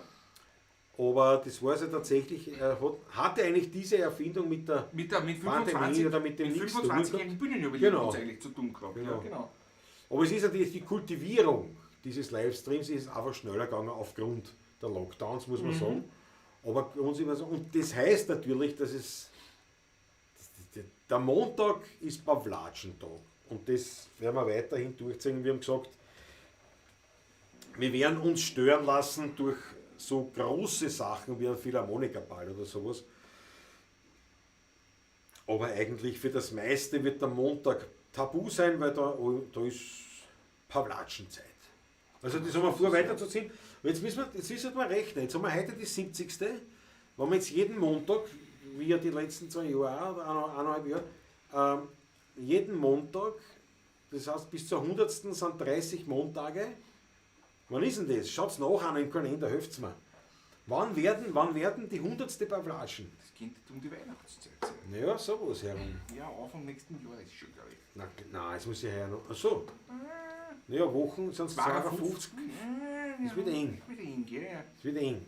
Schaut's nach an. Irgendeiner Feld ist sicher der Es Firm. geht ja, dass das nächstes Jahr dann im Marco Cinelli, ja. Das ist sicher auch so. Die Pandemie wird von der Pharmazie sicher am Leben erhalten. Das glaube ich auch. Auf das Geld verziehen. Weil weißt, das ist ja so. Jetzt, ich sage nur einen Satz zu der ganzen Geschichte. Aber ich finde es interessant. Ich habe früher immer gesagt, du, seit ich irgendwie fähig bin, etwas in einem Zusammenhang zu erfassen, habe ich bemerkt, es geht am Ende immer ums Geld. Es geht immer ums Geld, egal welche Entscheidung, egal worum es Weltpolitik bis hin ins kleinste Ebene, es geht immer ums Geld. Und da hat mir jeder noch recht gegeben. Er hat gesagt, ja, vollkommen richtig, geht nur ums Geld. Jetzt, wo das Geschäft des Jahrtausends gemacht wird, sagt ja jeder, du bist ein Verschwörungstheoretiker. Ich sage, nein, es geht da auch ums Geld. Ich meine, der Virus, jetzt hat der sich ist halt nichts da. geändert. Und ich sage ja nicht, ob der Virus gemacht worden ist, deswegen oder nicht, oder sonst was, der ist halt da. Aber de facto, warum soll es jetzt nicht ums Geld gehen? Bei dem, was jetzt da, ich meine, googeln, Ich glaube 10 Euro kostet der PCR-Test. Was auch nicht viel ist in Wahrheit. Weil wenn du ihn jetzt so privat machst, kostet er 100er. Ne? Aber so, glaube ich, der Gemeinde oder so irgendwie das mitgekriegt, Kostet gar nichts, glaube ich. Naja, dir kostet nichts. Nee, Aber aber der der Gemeinde, Gemeinde kostet, ich ja, glaube, der ja. Gemeinde kostet tatsächlich 10 Euro. Wo man jetzt sagt, gegen 100 Euro ist nicht viel, aber andererseits natürlich bei der Menge. Also es geht ums Geld. Punkt. Das sehe ich auch so und daher wird diese Pandemie ganz sicher am Leben erhalten, auch wenn es längst vorbei sein wird. Bin ja auch überzeugt davon. Und bitte keine Gegenreden, sondern reden wir dann weiter in ein paar Jahren. Genau. Ja. Nicht von der Pharmazie von Bill Gates, ne, weiß ich nicht.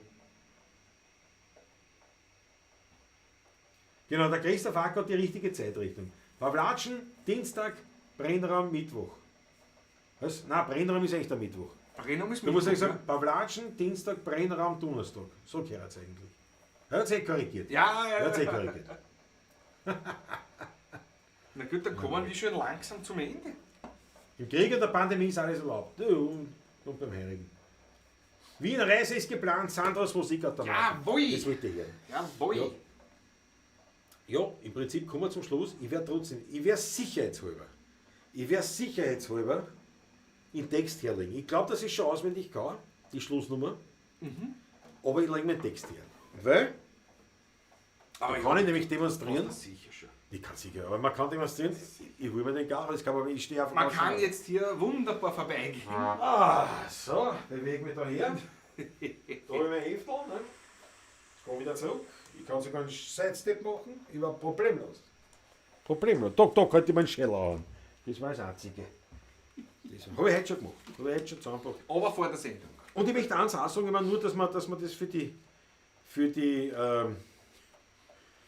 für die Protokolle zur Verfügung haben, muss ich sagen, parallel laufen wir ja da auf Clubhouse und ich muss sagen, Schaut aber keiner zu. seit der Landesstrom ausgestiegen ist, Und ich auch wieder. und da, also bin ich wirklich ganz allein in dem Raum. Aber ich glaube, funktioniert einwandfrei. Also wenn einer, Es schaut danach aus. Also wenn es einer Herrn wultert, könnte er. kennt er. Ja? Aber jetzt beenden wir den Raum einmal, weil, ich meine, die Schlussnummer, die hat sich da keiner verdient. Weil die muss ich das erst. Warte, hol ich das da raus. Gleich ist finster. Das ist. Ui. Das ist ja ordentliche. Ui. Ich schalte den so. Rotes Button. Knopferl, ja. Share Änderung. Änderung. Ja, genau. Also letzte Chance, wenn einer eine. Oder es war absolut erfolgreich. Ich finde, es war ein absolut erfolgreicher Clubhouse-Ding. Ich meine, mit Landtagsstrom haben wir gehabt, bitte einen Zuhörer. Und du hast dich wieder ausblenden müssen, wegen weil du gestört hast. Auf Klapper kann da keiner zuschauen, schreibt der Matthias Mariach. Was kann er nicht? Kann keiner zuschauen. Ja, aber es geht um die, die ja nur zuhören wollen. Ja, das ist die Audio, der Audiomitschnitt. Verstehst du? Das ist aber vielseitig. Das ist ja, wenn ich mir das leisten könnte, hätte ich ja einen sitzen, Studenten, einen Gachen, der das mitschreibt, damit das Ganze ja noch zum Lesen ist. Das war ja was. Die Pawlatschen zum Nachlesen, das war was. Ein Exzerpt unserer. Aber Daniela Schlögl hat ganz was Wichtiges Was? gesagt. Jane, wenn sie sich nicht verzählt hat, müsste das der 20.12. sein. Ja, das war aber leibend. Die 100. Das ist nämlich eine klassische XXL-Geschichte. Ne? Ja, das sowieso. Ja, aber da müssen wir irgendwas machen, da müssen wir Gäste haben. Da müssen wir auf jeden Bei Fall. der 100. Sendung müssen wir Da ist Gäste. wieder Dezember, da sind die Gäste schon wieder verboten wahrscheinlich. Das kann sein. Alle geimpft, alle die, weißt Das haben wir dann schon wieder in. das haben wir alle schon wieder in- 1000 da reingeschossen, weißt und da trotzdem alles verboten. Ja.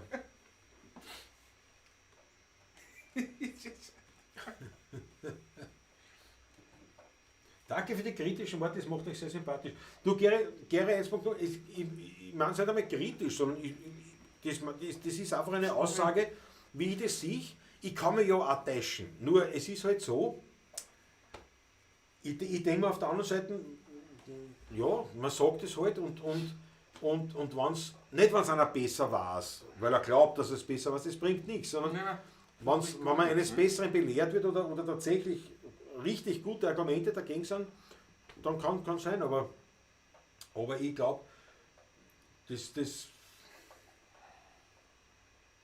Ich glaube, es ist auch gut, dass die Leute das mitkriegen. Und das kriegen immer mehr Leute mit. Absolut. Wenn man schaut sich das um und schaut sich in Politik an und sagt, Entschuldige, die Wahrscheinlichkeit, dass du wirklich Dreck am Stecken hast, ist einfach schon so hoch. Es ist nicht zwangsläufig, aber fast schon. Also das ist echt schon schwierig und man mit einem Politiker mittlerweile echt schon leid. Die haben sicher kein leibendes Leben, aber es ist halt wirklich so, dass da der Respekt, sofern noch vorhanden, schwindet wirklich nahezu täglich. Egal was ich noch mitkriege, denke mir, Alter, und zwar wurscht, da geht es um keine Couleurs, da geht es um gar nichts, da geht es rein nur um das, was da ist. Und ja, ist ja wurscht, wir werden sehen, was sie da tut. Zum Beispiel, wir haben heute geredet, man sagt, bist du schon geimpft? Also nicht wir jetzt, sondern man wird gefragt und ich denke mir, das geht dir nichts an. Ich meine, was sind wir? Das ist ja von mir aus, aufgrund der Gesetzeslage, muss ich das jetzt da quasi dem, weiß ich nicht, dem Wirten, dem muss ich sagen, ja, du, ich bin geimpft oder genesen oder sonst. Okay, das ist halt jetzt die gesetzliche Lage, aber jetzt so, dass das so rausgehauen wird, ja sicher, das geht, kann das eine gesundheitliche Geschichte, das geht überhaupt niemandem was an. Ja, aber das wird alles so nebengeschoben, das stört mich schon ein wenig, dieser Übergang. Ne? Aber ja. So, was haben wir da noch? Im Clubhouse kann. Achso, da haben wir schon.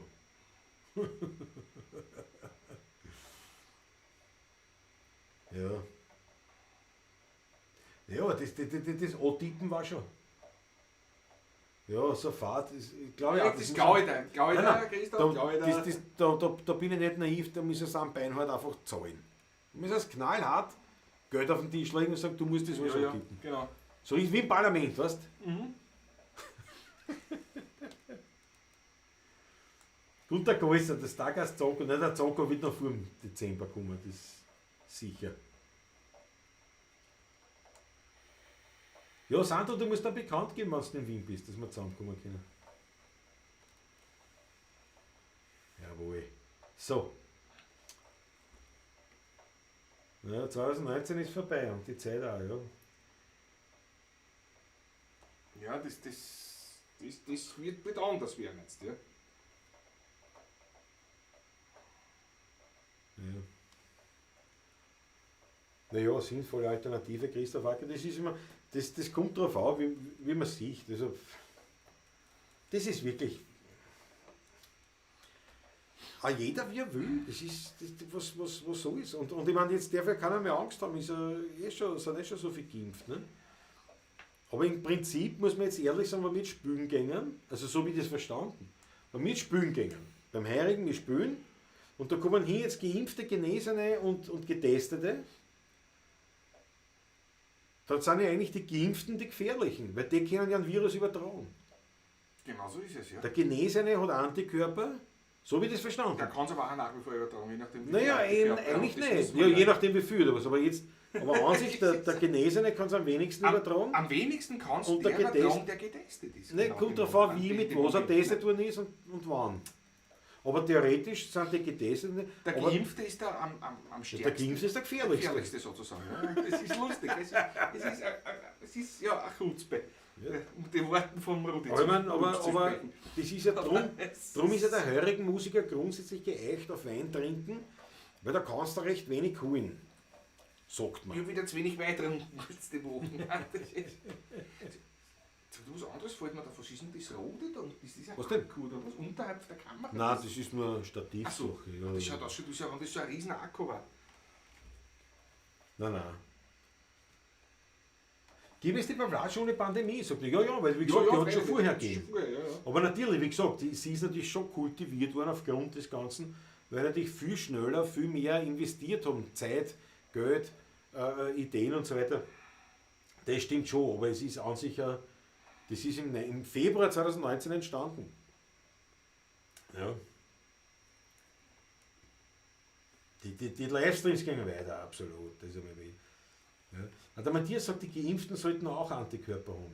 Okay? Das ist die Impfung. Das ist ja mRNA-Impfstoff, der sollte. Ja, aber später erst oder was? Ne? Nein, Die in noch 2 einmal, Wochen sollte es eigentlich schon da sein. Ne? Sollten. So genau wissen wir es noch nicht, weil die Erfahrung mit den Impfstoffen noch fehlt. Ne? Das ist Immun wieder, liebe Augustin. So schaut's aus. Ja, die Daniela Stößer, halt alle drei können es noch übertragen, ja. Nein, das ist alles, wie gesagt. Also ich weiß auf jeden Fall jemanden, der ein unglaubliches Geschäft macht. Also nicht eine Einzelperson, sondern ich weiß, wer da wirklich, wirklich wahnsinnig profitiert. Und das weiß ja jeder, wenn er ehrlich ist. Und aus Menschenliebe, das war das erste Mal, dass die handeln danach. Und ja, also manche glauben, dass es jetzt alles anders ist. Und es wird dann nur aus Menschenliebe gehandelt. Ja. Ich glaube, es geht noch immer ums Geld. Punkt, Ausschluss, basta. Mehr brauchen wir da gar nicht sagen. Und das Wesentliche ist, dass, wenn das Ganze jetzt zurückgeht, weil eine Krankheit zurückgeht, hat mir irgendein Virologe erklärt, und das habe ich aber nicht, ich habe es verstanden, grundsätzlich, wie er es so gesagt hat. Ich kann, aber nicht im Sinne, also ich habe es nicht verstanden, dass ich das dann nachher zu ihm Kind hat. Aber der hat so gesagt, so eine Krankheit, das geht zurück irgendwann. Nicht? Das könnte jetzt der Fall sein. Tatsächlich, dass es einfach zurückgeht. Wenn wir Glück haben, ist das so. Aber das Glück war halt kein Glück für die Leute, die mit der Pandemie Geld verdienen. War ein Riesenpech. Das war ein Riesenpech. Also Für die Leute, ja. wird man das noch erhalten, was geht. So sehe ich das. Und ehrlich gesagt ist mir das dann auch schon wurscht, wenn er sagt, das ist eine Verschwörungstheorie. Das ist ja keine Verschwörungstheorie. Die ganze Welt funktioniert so, und wie gesagt, seit ich die Zusammenhänge erkennen kann, sehe ich das, dass immer genau nach dem gleichen Schema vorrennt. Und jetzt, das soll es anders sein. Sagen wir es ehrlich. Ich habe keine Argumente im Sinne der, weil jetzt wollen auf einmal alle diskutieren und wollen auf einmal Argumente mit Quellenangaben aus irgendwelchen medizinischen Dingen. Ich brauche nicht. Ich schaue mich um und sage, um was geht es denn auf der Welt? Immer schon. Und jetzt soll es anders sein, weil es glaubt jetzt ehrlich. Aber das passt auch zu Pfingsten. Der Heilige Geist. Absolut, ja. Heilige Geist. Ja. Gerd und Gabi sagen gute Nacht, ich sage auch gute Nacht, für dich gut und Gute ich sage jetzt Nacht auch. euch. Ich sage jetzt auch, aber das war noch die kurze Ding, ne? Ja, seit 1989 trinke ich regelmäßig Franz Brandwein, und da bist du sicher nicht falsch gefahren. Matthias sagt, es ist zu befürchten, dass bald die nächste Pandemie vor der Tür steht. Wir werden schauen. Das wird immer wieder eine Wir werden Nummer. sehen. Mit dem muss man leben, als Menschen. Auf jeden Fall reden wir schon von der dritten Auffrischungsimpfung und vom, ja, also ich glaube nicht daran. Das ist eine Glaubensfrage in Wahrheit. Okay, klar. Weil wissen tut es ja keiner, aber es ist eine Glaubensfrage. Ich glaube nicht. An diese Geschichte, die uns da auftischt wird, an die glaube ich nicht. Ich kann aber nicht sagen, welche richtig ist. Also ich glaube an keine andere, sondern mal sehen. So, jetzt aber, meine Herrschaften, jetzt mit diesem ernsten Schlusswort zum Thema koronale Verneigung. Herr Wirt, Er wird. Das letzte Viertel. Wir danken euch herzlichst. Das habe ich schon ausgetrunken. In meiner Reden habe ich ausgetrunken. ja, das Wasser. Aber ich freue mich darauf, wenn wir uns am nächsten Montag wieder sehen. Und wie gesagt, mich auch bitte teilt unsere Inhalte. Teilt alles, was mit 16 Uhr zu tun hat. Für uns natürlich leibend, aber auch um den Algorithmus diverser Plattformen ein bisschen in den Arsch zu treten und so. Hochzuschrauben, wie man sagt. Das will ich nicht. Weil, das haben wir schon festgestellt, wenn uns einmal einer gesehen hat, der ein bisschen affin ist für das Ganze, ja, dann bleibt er schon hängen. Vielleicht nicht immer als Stammgas oder so, aber du merkst, es wächst schon kontinuierlich. Also auch Es unsere ist ein Fangemeinschaft, die wir alle. stetiges Ja, Rum, und das ist leibend. Danke euch. also da geht schon noch was weiter. Und also ist da, ja, das war echt große Hilfe. Das ist das eine. Das zweite, wie gesagt, virtuelle Hut kann nie voll sein, also da geht immer was rein. Da danken wir euch auch recht herzlich. Warte, das kann ich jetzt wieder wegschalten, aber das tue ich wieder ausblenden. Blenden Sie. Blende. Weil jetzt kurz zur Schlussnummer. Und wie gesagt, nächster Montag, lasst sich überraschen. Es gibt zwei Überraschungen. Das eine Stichwort Wiener Dirndl. Und das zweite ist, von wo die Von wo es Sendung kommt. Das wird die zweite Überraschung sein. Und ich werde es erfahren, wenn es wieder einschaltet. Am Montag, 20.15 Uhr, wie immer, die Pavlatschen 16 Uhr. Danke euch herzlich. Und wir verabschieden uns mit der Eigenkomposition das letzte Viertel. Oder ein letztes Viertel. Wir haben keinen Titel für die Nummer. Nee, ist wieder schon einfallen. Der wird da bald einfallen, bald spielen wir live wieder, da gehört damit. Dann höre ich eh, dann sagen sie alle und dann weiß ich, wie der Titel ist. Ja? Sofort anmelden. Ja. Wichtig. Das sicher. Flasche ist leer. Nein, da steht mir ja. Tut mir leid. Ja, Flasche ja, ist da leer. ist nichts mehr. Hier wird ein Vorschlag. Ein letztes Viertel. Der Abend mit euch war wunderschön. Es hat uns gefreut. Aber für heute singen wir das allerletzte Liedl. Weil jetzt wird's fürs Heimgehen langsam Zeit. Wir haben viel gesungen, haben viel gelacht, den Abend miteinander verbracht. Es ist ein gewarnt worden bei manchen Lied. Wir haben was getrunken und haben was gegessen, den Alltag miteinander vergessen. Doch sind wir ehrlich, Leute, wir werden schon langsam müde. Er wird ein Vorschlag. Ein letztes Viertel. Der Abend mit euch war wunderschön. Es hat mich gefreut. Aber für heute singen wir das allerletzte Lied. Weil jetzt wird's fürs Heimgehen langsam Zeit. Wie ich bei meinem letzten Viertel sitz, denk ich an meine blöden Witz, die schönen Wienerlieder und an die Gemütlichkeit. Zuerst haben wir Post und gesungen viel, aber gegen End wird's langsam still. Und so hat auch jede Stimmung ihre Frei, ihre Zeit. Spür so da mal, ha? Jawohl.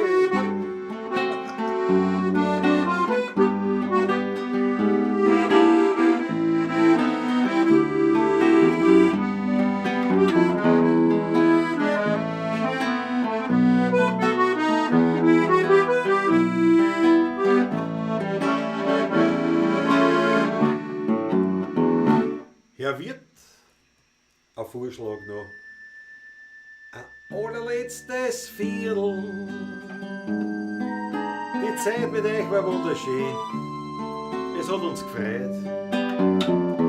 Aber für heute ist das allerletzte Liedl. Weil jetzt wird's fürs Heimgehen langsam Zeit.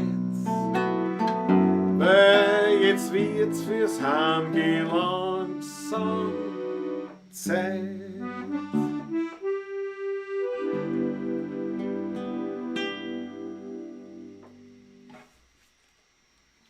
Viert euch. Ein letztes Viertel. Viert euch gut, alles Liebe, eure 16er Bubenpapa. Menschen, Menschen, samen für hat mal jeder genug. Alle können doch nicht gleich sein, das liegt schon so in der Natur.